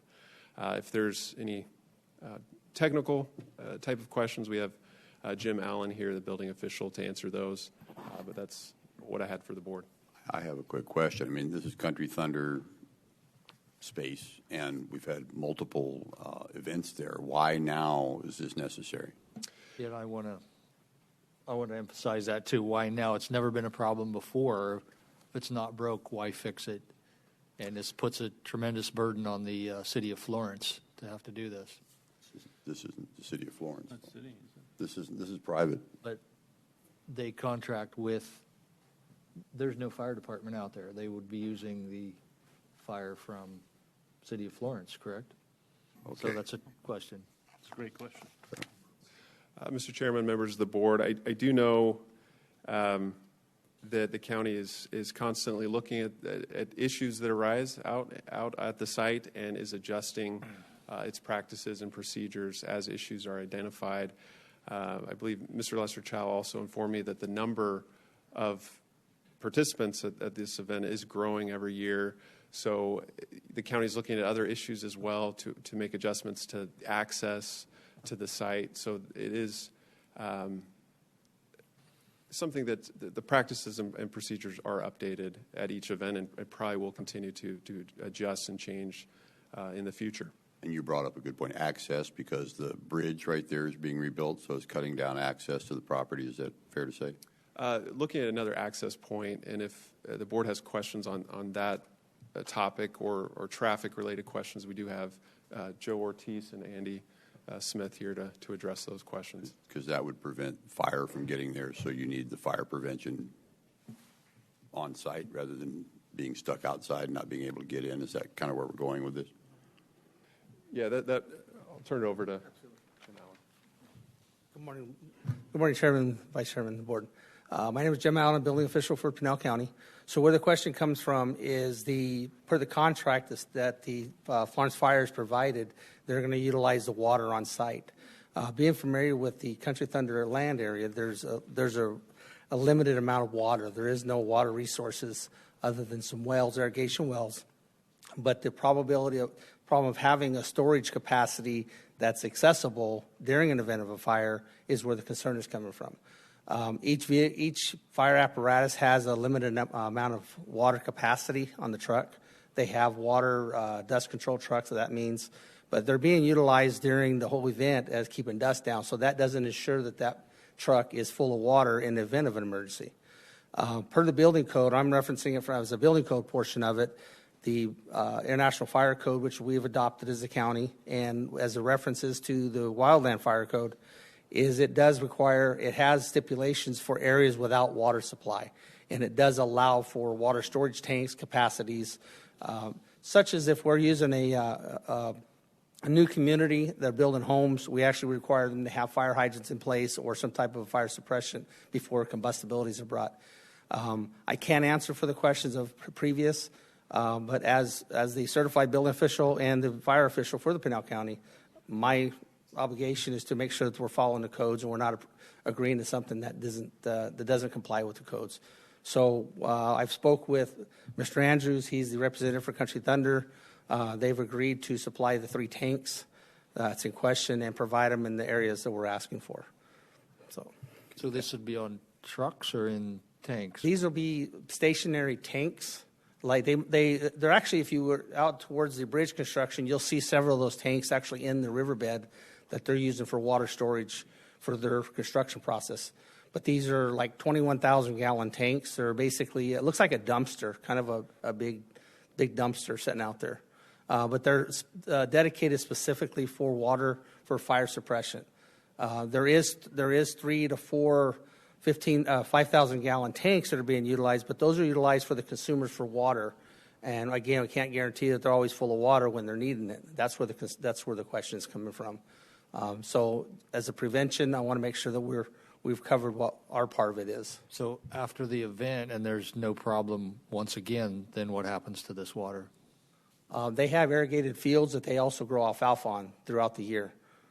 So they can be used to irrigate the field. That I can't answer for where the water would go after the fact. Okay. Any other questions?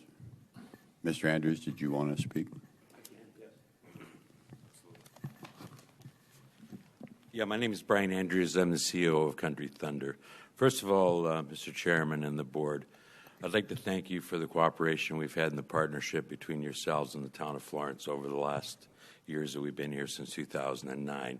Yes, this question came up about, of course, we did a change of somebody inside of a position in the county, and they have another idea, and we will accommodate it as we've accommodated anything else that's been requested from Pinal County. In the past, we have 60,000 gallon holding. We have 2,500 gallon per minute well that supplies the pond. But if the county wants something different, we will accommodate it. That's my position on this. Okay. All right? Thank you. Thank you. Any other Will this go in? I mean, we appreciate having events like this. I mean, I'm all about tourism and drawing people to the area. Does this put a burden on your event? And if more regulations we've never added help, $3,000 to our budget in order to accommodate this, yes. But, I mean, if that's what's required in order to get a permit passed, that's what we will do to get the permit passed. But in the past, there really haven't been any problems. No, I mean, our pond does, I mean, you can't take the fire truck from the fire to go to the tank to fill it up. So you need trucks to transport water to the fire truck. Town of Florence supplies one truck that has 3,000 gallons on it. We have 5 on the site with 2,000 gallons each. And in the past, what's happened, if we have a fire, everybody knows we have a fire and they're going to respond accordingly to supply water to the truck. Truck also has foam abilities, as the town of Florence has that. If they go somewhere where they're short of water, they use foam instead of water. But this is all firefighting. I mean, that's why we have a contract with the fire company to supply us fire trucks and the equipment we need. And like I said, I'm not going to argue about us putting some tanks out there. If that's what they require, we will meet the requirements. Thank you. Thank you. Thank you very much. Thank you. All right. We've heard of BE. Any other questions about BE? Do I have a motion to accept BE? Can I have a question on the motion? Sure. Mr. Keller, would a no vote, would it be voting against the permit, or would it be voting against this additional requirement? It would determine whether or not there is a motion made that also adopts the stipulation that Attorney Quist read into the record, if you want to accept that, or it just means that you are not going forward with that additional stipulation, and then you would be voting on that. So I can't answer your question. It would depend on with a stipulation or without a stipulation. But it would definitely be denying the permit or be voting no, either way. Thank you. So can I get a motion for BE? You bet. And I'm on the side where we need to think ahead, and we've been lucky so far. And so just because we've got a change in somebody that's looking at a little bit more on the risky side, especially with the increasing in numbers and everything else. Yesterday, some individual made a comment about how Santan Valley, we've had inadequate water supply over the years, and we've been able to get by with no water in our fire hydrants. And so, jokingly stating that as we talked about this subject. And so, I just, from a preventative side, I think we need to take a little bit more initiative on our side. So with that, I'm going to make a motion that we approve item BE with stipulation that applicant shall provide the county's building official with an acceptable fire protection plan that demonstrates an adequate water supply of no less than 60,000 gallons divided between at least 2 separate fire. If I take my glasses off, that'll help. 2 separate fire apparatuses, accessible locations that are dedicated exclusively for fire suppression and are in place and fully operational by no later than 2 p.m. Tuesday, April 5th, 2022. The fire protection plan shall further demonstrate adequate means and connectivity for providing this water to fire equipment. Okay, we have a motion. Is there a second? Second. Motion and a second. Those in favor? Aye. Aye. Those opposed? Okay, those opposed? No. Okay.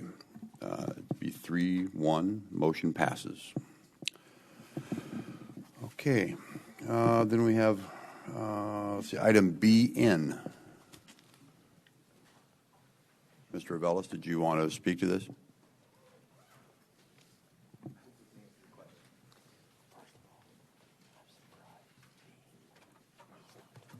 Mr. Chairman, Roberto Ravelis, supporter of law enforcement, both at the border and the insular area of Arizona, including Gold Canyon.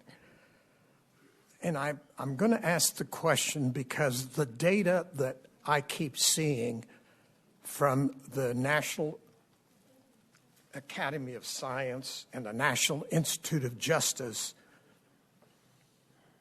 funding a report by the University of Wisconsin reports, quote, U.S. citizens were twice as likely to be arrested for violent felonies in Texas from 2012 to 2018, 2.5 times more likely to be arrested for felony drug crimes, and over 4 times more likely to be arrested for felony property crimes, unquote. My question is, either today or later, I think we should scrutinize these funds as taxpayers like we scrutinize the 3 million equity vaccine award. And I'd like, the question is, what data does the sheriff's office or the county attorney's office have that supports that the 5.9 million, quote, will be used by Pinal County Sheriff's Office for border-related crimes, prosecution, and imprisonment, unquote. And like I say, I didn't want to ambush with a question, but if that data is not available today, perhaps at a subsequent meeting. Thank you, Mr. Vellis. Mr. Volkmer. Thank you, Chair, Vice Chair, Board. Kent Volkmer, Pinal County Attorney.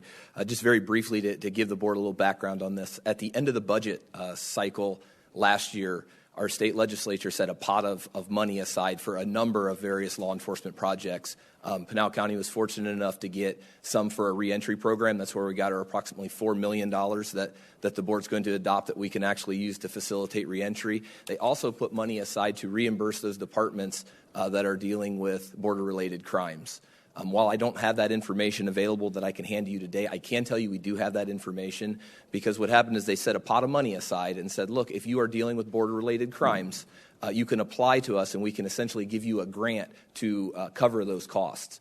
So we went through and we used various calculuses and came up with a number, submitted it to DEMA. DEMA reviewed it. DEMA said, we accept your numbers, the logic that you used to come up with those numbers, and this was the award that they granted us. What's before you today is the $5 million that when we presented to them, they accepted it and they were willing to award that money. And really what we're here today is for you all to accept the award that DEMA, the state, is trying to give to us.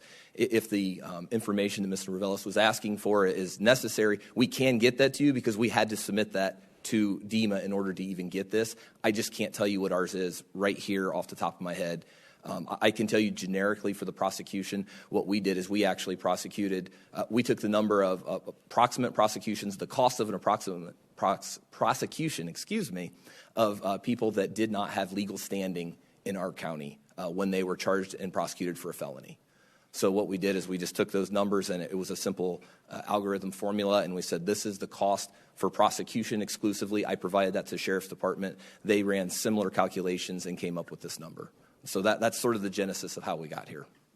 And I'm happy to answer any further questions. And I know Chief Deputy Thomas is here if you have any specific questions. I just don't know that we were prepared to tell you how we got to that number as we're standing here this very moment.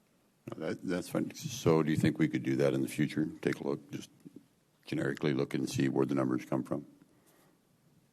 What I would suggest, if you direct us to do it, we're going to do it. What I would suggest is we just send you the actual application that we sent. That would be fine. You'd send us the application. We can answer questions from that. Okay. Thank you. We'd be happy to do so. Chairman Matt Thomas again, Sheriff's Office Chief Deputy. I recognize you. So for us, same thing, the calculations, just to give you a rundown, we looked at both enforcement and detention. So it was a three-prong grant. It was detention, it was enforcement, and it was prosecution. And so we were the agency that applied for the grant, and so I worked with the county attorney's office to get our figures, their figures, put it all together as a package to DEMA, and then this is the return on that, and that is for a 3-year period. So that's the grant money based on those figures. And again, like the county attorney said, we would give you the application because that would be the most informative for anybody who wants that information. Okay, thank you. So for item BN, may I get a motion, or are there any other questions?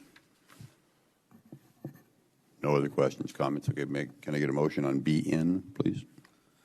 Mr. Chairman, I'll make a motion to approve BN as presented. Second. I have a motion and a second. Those in favor? Aye. Aye. Opposed? Hearing none, motion passes. Thank you.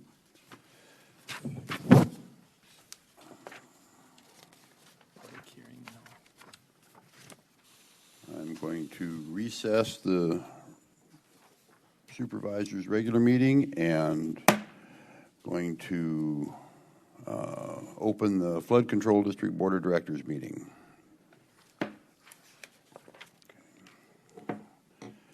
And on this, all items, there are 2 items here, or 1 item with 2 parts. There are 2 parts, I guess, A and B. All items indicated by an asterisk will be handled by a single vote as part of the consent agenda unless a board member, county manager, or member of the public objects at the time the agenda item is called.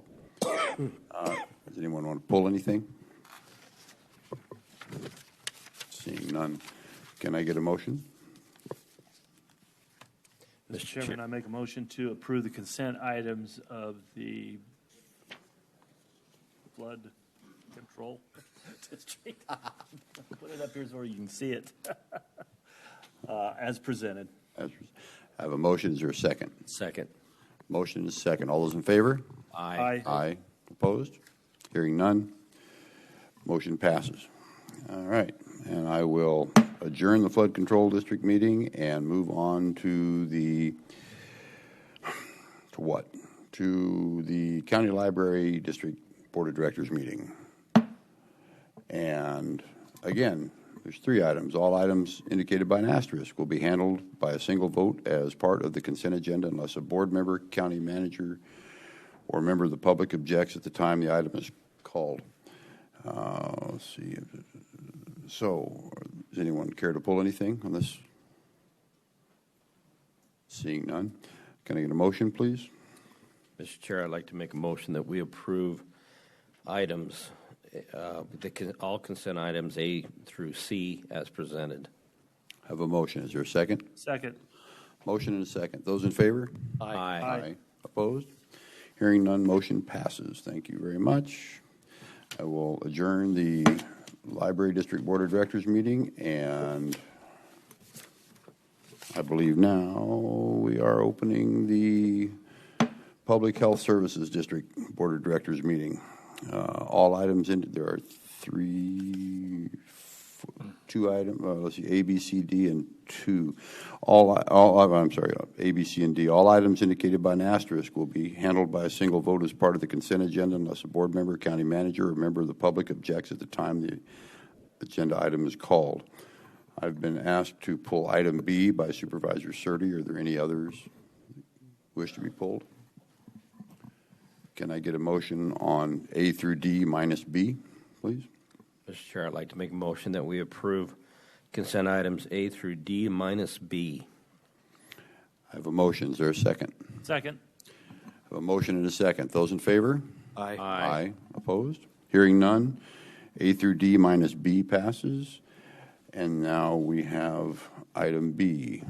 And I will guess that Dr. Spears will come up and tell us all about this. I was going to say good morning, but it's good afternoon. Chairman McClure, Vice Chair Surtee, and Board of Supervisors. Tasha Spears, Director of Public Health. Item B is really a component of our Title X funds, which offer a broad range of family planning services as well as health prevention services to underinsured as well as low-income individuals and other persons. So the kinds of services, for example, are pregnancy testing, education with regard to healthy pregnancies, prenatal care, sexually transmitted infections, screening and testing, as well as prevention education. This particular amount of funding, the $24,000, is to be spent on exam tables and supplies for the clinics. Okay, thank you. Of course, the reason I wanted to clarify was to make sure that we weren't going down the road of a Planned Parenthood type, some of the things that they do with their money. So that's, just wanted to put the citizens and residents at ease on that. Certainly, and with Title X funding under the U.S. Code 300, specifically item 1008 in the U.S. Code states, quote, none of the funds shall be used in programs where abortion is the method of family planning. Thank you. You're welcome. Good to hear. Thank you, Dr. Spears. Appreciate it. All right. Are there any other comments on this item? Can I get a motion for item B, please? With that explanation, I'll go ahead and request that we approve item number B as presented. Second. I have a motion and a second. Those in favor? Aye. Aye. Aye. Opposed? Hearing none. Item B passes. Thank you very much. We will adjourn the public health. Mr. Chairman? Item number 2. You had item number 2 left. You want me to do 2 now? Okay. Then we won't do that. Okay. Oh, there is. Oh, yeah. Oh, yes. Sorry about that. On the second page. Oh, yeah. Okay. Discussion of the Pinal County Public Health Services District receiving $311,500 from ADHS Injury and Violence Prevention Bureau. This is Dr. Spears. Do you want to speak to that? Sorry about that. Do you want to speak to this? Tasha Spears, Public Health. Just briefly, this is a one-time funding from Senate Bill 1847, which are medical marijuana funds. The specific request from ADHS was that we use the funds which were allocated to us based on population, that we use the funds for some projects that pertain to drug use or a public health issue and the intersection of that issue with the criminal justice system. And so we have identified interpersonal violence as our public health issue. Also, clearly, drug use intersects with some of those considerations. So this is simply to notify the board that the 3 projects that we were considering were collaborative efforts with the Pinal County Attorney's Office. The first project is with their victim advocate division, and we would collaborate to digitize treatment as well as public health education onto their app for diversion programs. And that's a nationally recognized program that we were actually really privileged to be invited to participate. It's under the direction of Teresa Fuller, who's the manager of victim services for the county attorney's office. So we would be providing educational content such as healthy relationships, nutritional information, and so forth. The second project that we discussed with ADHS would be to purchase a service dog for the victim advocate program with the county attorney's office, and that is intended to minimize traumas experienced by victims who meet with victim advocates and or who proceed in the criminal justice system. And then the third project was a collaborative effort with the sheriff's office, and again focusing on violence. And we will be discussing with them purchase of some equipment that will potentially affect victim safety particularly individuals who are being held within a hostage situation, for example, in a domestic violence situation. We're looking at some equipment that could potentially be able to get a phone into the home, those kinds of things, as well as discussing some equipment related to night vision, particularly for safety of those who might be out in the desert and officers' safety as well. So we're still discussing with the Sheriff's Office what that might look like.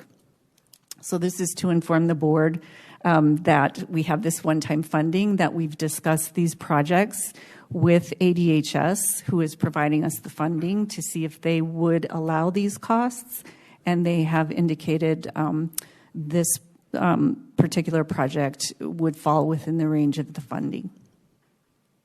Thank you very much. Thanks. So, any other comments or any comments, questions? None. Can I get a motion, please, for item number 2? Mr. Chair, Discussion only, no motion. Then don't do that. Thank you. Man, Thank you. you cheated me. So there you go. Okay. And with that, I will adjourn the Public Health Services District Board of Directors and reconvene the Board of Supervisors regular meeting. We are now at item number 15, Planning and Zoning. Let's see. The board shall open a collective public hearing for the following agenda items as a group. If no request is made by a member of the public, staff member, board members, or applicant to be heard on a specific item or items, the board shall close the public hearings as to such items and vote to approve the recommendation of the Planning and Zoning Commission. If a request is made to be heard on a specific item or items, the public hearing for such items shall remain open, and the board shall separately take testimony and public comment and render its decision on such items. Mr. Oljan.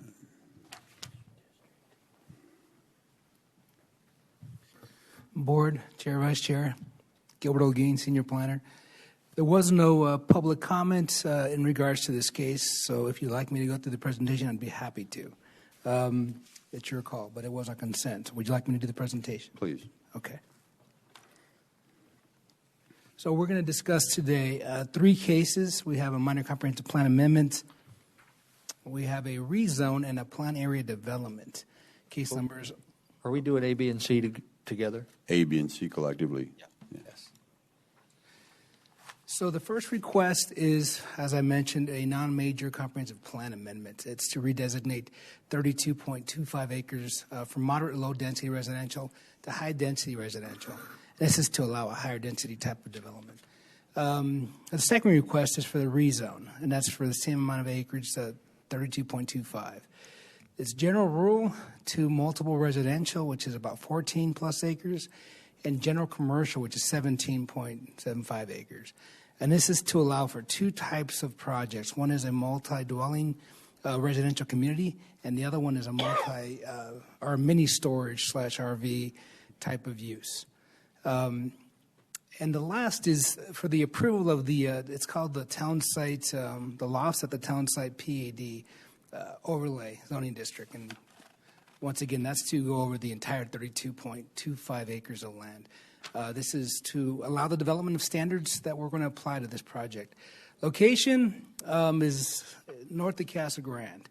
Subject site is located approximately 1.5 miles away from the future I-10 interchange off of Early Road and approximately 1 mile from the city of Casa Grande. Applicant is David and his wife Fitzgerald. I always butcher the name. I apologize. Natalie Morosky is the applicant from EPS Group. So this map here gives the audience and the board members some perspective as to where it's at. As mentioned, it's actually I got it backwards. It was south of Casa Grande, not north. The star represents the area in question. The red box here shows you where we're talking, and it shows you all the brown represents Casa Grande, all the white represents Pinal County. So it literally hugs the city of Casa Grande. Once again, this is an aerial image. Purple represents the city of Casa Grande, and the rest of the colors, which is the aerial view, so that represents Pinal County, and you can see one of the freeway corridors to the south of the project. This also is within proximity to the recent Circle K. I guess it's not recent, but there's a Circle K within proximity to this project. This area map, the red box, it represents the area in question. It's 2 parcels today, but we're asking the developer to combine them and split them into 2 separate parcels. One of them being the commercial for the mini storage on the side and to the bottom, and the other one being the multifamily 3-story residential project. This map also gives you perspective as to what's around there. You've got a subdivision to the north in Casa Grande, and you have others that are also within proximity. Other small subdivisions that exist to the south, plus larger lots and vacant land. Comprehensive plan shows this as moderate low density residential. They're proposing high density residential, and it's also going to accommodate commercial, which is a little more than half of the project. Current zoning is GR. Proposed is MR, which is multiple residential, and C3. So some details about the project. As I said before, we got 17.5 acres for the mini storage, 14.49 acres for the multiple residential district, which is 264 units. There's over 2 points of ingress egress for the project. Is going to be gated as a master plan community, and approximately 18.22 dwelling units gross. It is in conformance with our comprehensive plan. Furthermore, it also is in conformance with the Casa Grande general plan. We reached out to them and asked them, how do you feel about this? I mean, currently there's not a lot of tall structures in the area, and Casa Grande is in full support. We have letters from their team reaching out to us saying, yes, we're in support of this. They envision the area with more commercial and mostly high-density apartments, condo projects. And this is to accommodate the new companies that are coming out here like Lucid and Nicola and others. This is an overall site plan of both projects in concert. As mentioned before, the green area is your apartment complex. There's several structures that represent the actual homes where people will be living. And then to the south of that, you have the details of the RV/mini storage. I separated them into 2 separate units. This one doesn't show you that. Here we go. So this gives you kind of a real good perspective as to the apartment complex itself. As mentioned before, it is 3 stories for each of the units, and there's quite a few of them, but they have an overabundance of parking. They have some storage units. It's garages. They also have a nice central located open space plan with a pool on one side, and to the north they have a nice little park with some other amenities. They did a really good job of allowing us to have at least 3 points of ingress and egress to this project right off of the major arterial. Here being one of them to the north, and here's another one, and then there's another one here off the side, which is really helpful for those that want to live in the area.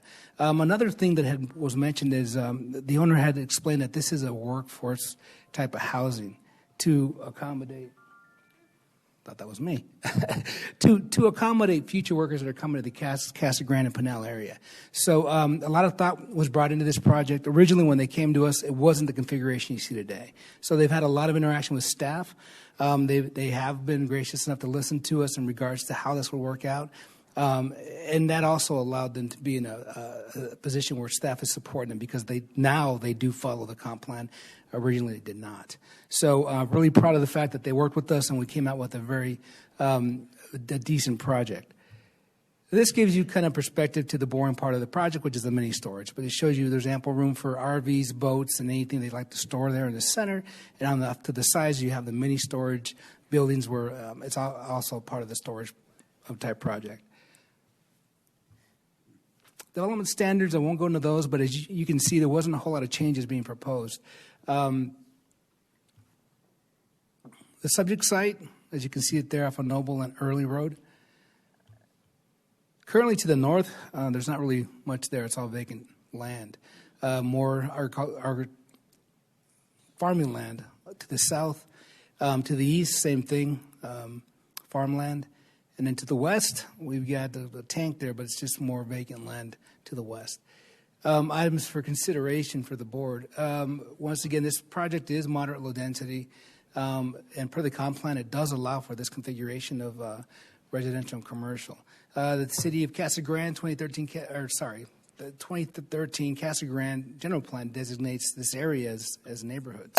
So it is per what they're asking for. Neighborhoods supports multifamily developments on sites up to 20 acres with a maximum density of 20 dwelling units per acre. Neighborhoods supports multifamily developments. I think I just mentioned that. Pinal County supports high-density housing stock. We haven't had a lot of these types of projects, at least not the last year we have, but I would say before that it was very rare. We get one a year. Now they're coming out like I've never seen before, which is good. We're bringing a different type of housing to the county, which I think is needed in some areas. This being one of them, you got a college that's within proximity to this area, plus all the new developments in regards to commercial developments and job suppliers that are coming to the area. So this is a needed and well-designed product, I should say, housing product. And staff was in support from at the end. So we've recommended, staff has recommended approval. The commission has also recommended approval. The first case, the minor comprehensive plan amendment, has no stipulations attached. The second one has one stipulation attached. And the last one, we have 15 stipulations, which the owner and applicant of the project have seen, and we're in agreement to all of them. So I'm here to answer any questions or give you some more details. The owner is here as well. He'd be happy to speak to you if you'd like. Okay, thank you. So this is a public hearing, and are there any folks here that want to speak? Seeing none, I would close the public hearing then. Is that okay? Did I do okay? If we can just confirm that public hearing was a collective public hearing for items A, B, and C. Okay. How about if I say I'll open the public hearing for items A, B, and C? Does anyone care to speak? Seeing none, I will close the public hearing for items A, B, and C. And may I get a motion, please, for items A, B, and C? Do we need to do them individually? It's all consent. Okay. Mr. Chair, I'd like to make a motion that we approve items A, B, and C. Of 15. With the stipulations that are stipulated. Item A is no stipulations. Item B, one stipulation. And item C, 15 stipulations. That work? Okay. For item, okay, I have a motion. Is there a second? Second. Motion and a second. Those in favor? Aye. Opposed? Hearing none. Item 15, A, B, and C passed. Thank you very much. Appreciate it. Board members, thank you. Item 16 is another public hearing and discussion, approval, disapproval of the use of fiscal year 2022 U.S. Department of Housing and Urban Development Community Development Block Grant, Home Investment Partnership, and Emergency Solution Grant Funds. Ms. Patel, good afternoon. Good afternoon. Heather Patel, Finance. The item before you today is strictly a public hearing. We are required every year, to discuss how we plan to use our HUD funding under these three programs. Back in 2019, we did a 5-year plan, which sort of frames what our needs are. And then every year we do an action plan to say what are the projects that are going to address those needs. And so in doing so, we are required to have a public hearing to get input from the public on those projects. Right now, we have only estimates from HUD. It is anticipated in the coming weeks that they will give us the final dollar figures of what we are provided. These funds are based on a bunch of different factors, including population and poverty levels and things like that. So the amounts here are just estimates. And you'll see as we go along that some of our projects will just adjust on how much we allocate towards them based on what our funding is. We have held 4 public meetings back in November and December, and we held those in our partnering communities. We now are having our formal public hearings here at the Board of Supervisors. Today is strictly for input, and then in May we will bring the actual annual action plan before you for approval to submit to HUD. And that will outline the projects in detail. The first program is our Community Development Block Grant, or our CDBG program. This program is intended to benefit persons who are low to moderate income or address slum and blight. We are anticipating about $1.8 million. These are the different types of projects that are funded under CDBG. We did require that any proposed projects from our partnering communities, which are Maricopa, Mammoth, Florence, and Eloy, as well as any other nonprofit, submit their proposals or projects to us by March 7th.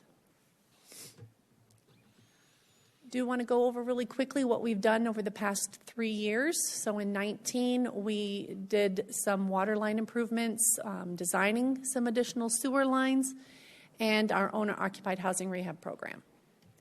20, that's where our Hopi Hills project comes in, our water lines and fire hydrants there. We also did some park improvements in San Manuel and Dudleyville. And then our 4 participating communities did some projects. In 21 was a continuation of our Hopi Hills project, and again, our communities did their projects. So at this point, what has been proposed as far as projects previously discussed or applications submitted to us by the 7th, we are focusing on our Randolph community to do some sidewalks. And then we also received a proposal from the San Manuel Senior Center to do some ADA and safety improvements to their facility. And then our communities submitted their proposals for projects.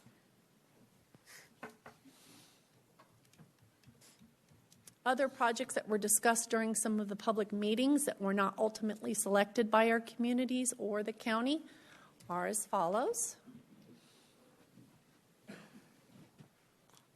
And then our home program. We are estimating around $620,000. This is specific to providing affordable housing within Pinal County.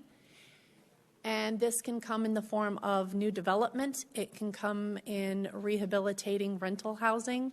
It could be tenant-based rental assistance, so sort of like vouchers for rent, or our owner-occupied housing rehab program. This is just a quick summary of what we've done over the past couple of years. Under the CHODO set-aside in the housing development, what we have done in that is that we put out sort of an RFP to developers and to our nonprofit developers to provide us requests or applications, and we're currently in the process of reviewing those for our 2021 program year, but that also included our 22 program year. So as a quick reminder, within this program, we are required to set aside a certain amount for what's considered a community housing development organization. They have to meet certain criteria to be classified as that. And then we do also have to provide match to the program. So when we select a project that is like a developer or a CHODO, they will be providing match towards the project in form of various things. And so we can use that as our match. The projects that we're proposing for our 22 round would be our required CHODO set aside. And again, we're in the process of reviewing those proposals right now. And that will be brought before you during the annual action plan. We do not recommend funding our owner-occupied housing rehab program right now simply because we have funding from 19, 20, and 21 that they're currently operating under. So we don't need any more for this year. And then the rest, whatever is remaining, would go under housing development. And at this point, based on the proposals that we've received, it is all for new housing development. Some of the projects, I forgot I put this slide in here. Great. So Habitat for Humanity is one that is considered a CHODO, and they are proposing to build single-family homes in the Eloy area. Chicanos por la Casa also is looking to do sort of an infill project, so build several homes throughout Eloy. And then Chicanos por la Casa also wants to do an apartment complex within Casa Grande. Well, I apologize, it's not one apartment complex, it's actually 6 different sites that have like sort of duplexes, and then there's fourplexes. There's a few of them all within a vicinity. So I've got a question for you because there's not that much money that you're throwing about there. So obviously we're just adding to their fund for their projects. Correct. Generally speaking, our money is going towards making the homes more affordable for people. So, for example, Chicanos por la Casa, they provide and they have funding to build things. Our money is sort of a subsidy so that when they turn around and sell the homes, that it can help bring the cost down for the person who's ultimately going to purchase it. And of course, our program does require that the people who purchase and live in those homes have to be under 80% area median income. So that is, it's essential gap funding for these programs. Thank you. And then finally, our Emergency Solutions Grant Program. This one is specific to persons who are experiencing homelessness. And we are required to provide match to this program. We can do things like homelessness prevention, which generally is in the form of helping to pay for rent. Rapid rehousing is if somebody is currently homeless, it is getting them back into housing. And then shelter assistance or rental assistance, so that can be to renovate a shelter, to build a shelter, variety of different things regarding shelter or emergency rent in the form of if there is a shelter, which there is not here in the county, then it would help pay for people to live at that shelter, or in our case, it's paying for hotel stays for emergency services for people who are out on the streets. So last year was our first year receiving ESG funding, and we did put that towards a rapid rehousing program, which our housing authority does manage. This year, we received proposals from some of our partnering nonprofits, and we would like to look at doing some more rapid rehousing or emergency shelter services. The projects that we received specifically from our nonprofit partners are to renovate a veterans shelter and also to do emergency housing in the hotel, in the form of the hotel stays. We do have several different policies and programs in place to address any issues or questions for technical assistance from any of our partners when putting together a project. We also address any accessibility needs when it comes to our meetings. We do have a grievance policy, and we have a citizen participation plan that outlines what we're supposed to do to engage the public in these meetings. All of those are on our website. Our plan, our timeline as we move forward is we will come back to you in May to adopt our formal action plan. We submit it to HUD, and then it is the hopes by July we receive the funding agreement from HUD and then can turn around and execute subrecipient agreements with our partners, and then they can get their projects started and completed by next June. And that is all I have. I welcome any questions. Otherwise, it's just a public hearing. Are there any questions, comments? Okay, I would open the public hearing aspect. Is there anyone that cares to speak to this item? Come on up. Please state your name and generally where you live. All right, good afternoon, Supervisors. It's good to be before you. My name is Milena Hanna. I represent MH Consulting and Project Management, and I'm from St. John's, Arizona, Apache County. I am representing the San Manuel Senior Center today, and I just wanted to say thank you to you and to Heather for her help, the conversations we've had in submitting that grant application for CDBG funds. I've managed the CDBG funds in Apache County for many, many years, and I know the impact that that has in low-income areas and those projects. Those dollars go a long way, so thank you. Thank you.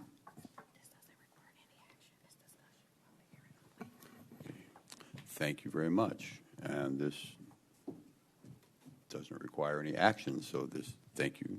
Thank you for your time, Ms. Patel. Anyone else? It says that. I just got That's a told. decision. It does state decision on here, but I just confirmed with Heather that that is a typo that was entered, so there is no action on this item. You don't have the person coming scratching it out on your agenda like I do. Okay. Okay. Item number 17. Supervisor Kavanaugh, are you back on the line? I'm on the line. Okay, there we go. All right, this is item 17, discussion, approval, disapproval of lease between Pinal County, the landlord, and Stanfield Potter's Field Cemetery, the tenant, at 36697 West Papago Drive, Stanfield, Arizona, 85172, for a term of 3 years for the sole purpose and use as a community outreach center and administrative office space. Mr. Ortiz. Good afternoon, Chairman, Vice Chair, Board of Supervisors, Joe Ortiz, Pinal County Public Works Deputy Director. This item is a discussion item as part of a request to enter into a lease agreement between Pinal County and Stanfield Potter's Field Cemetery, which is a nonprofit within the Stanfield area. The lease or proposed lease property was an old decommissioned Pinal County Sheriff's Office substation. And the proposal for the lease is to rent this site for $1 a year for 3 years. The site would be utilized by this nonprofit for administrative offices, administrative purposes, and potentially some outreach type of center. The services that are provided or handled by this organization is they take care of deceased animals, but I want to make sure that it's understood that there will not be any cemetery site or burial on this leased property. It's only, like I mentioned, for administrative purposes and for outreach purposes. With that, just want to make it known that this has to be a unanimous vote by the board in order to be approved. And just for clarification, they're renting for $1 a year, but they pay the maintenance of the building. That's correct. Yeah. Just like with any other with any other contract. lease. Okay. So we're not just giving it away. Okay. Supervisor Miller has a question. Not necessarily Or a comment. question. This couple that have this nonprofit, they bought a piece of land from us over on trying to think of the name of Fuqua yeah. Road, Yep. not too long ago, which is part of this program and their outreach to the community. So we had a piece of land that went to auction, and they purchased that land that was on the auction. They're out there trying to help that small community of Stanfields, which I think is a good thing. Okay. So this item requires unanimous consent of the board. Do I have a motion? Mr. Chairman, I'd like to make a motion to approve item number 17 as presented. And is there a second? Second. Those in favor? Aye. Aye. Aye. Those opposed? Hearing none. Unanimous consent. Thank you. Thank you very much, Joe. Appreciate it. All right, let's see. Where are we? Item 18, discussion of the board members' request for future agenda items and or reports to be presented at the upcoming meetings. Does anyone have anything they'd like to see on the future agenda? Seeing none. All right, moving on. We are now, let's see, I will, I think we need to reconvene the executive session for item number 19. We are reconvened. Thing comes. Oh, I know. Okay, let's see. We will. What are we going to do here? Adjourn executive Thank you. session. Thank you. Let's To get out of exec session? Do I have a motion to adjourn the executive session? So moved. Is there a second? Second. In favor? Aye. Aye. Opposed? Hey, did you hear none of those? Okay, thank you. And meeting is adjourned.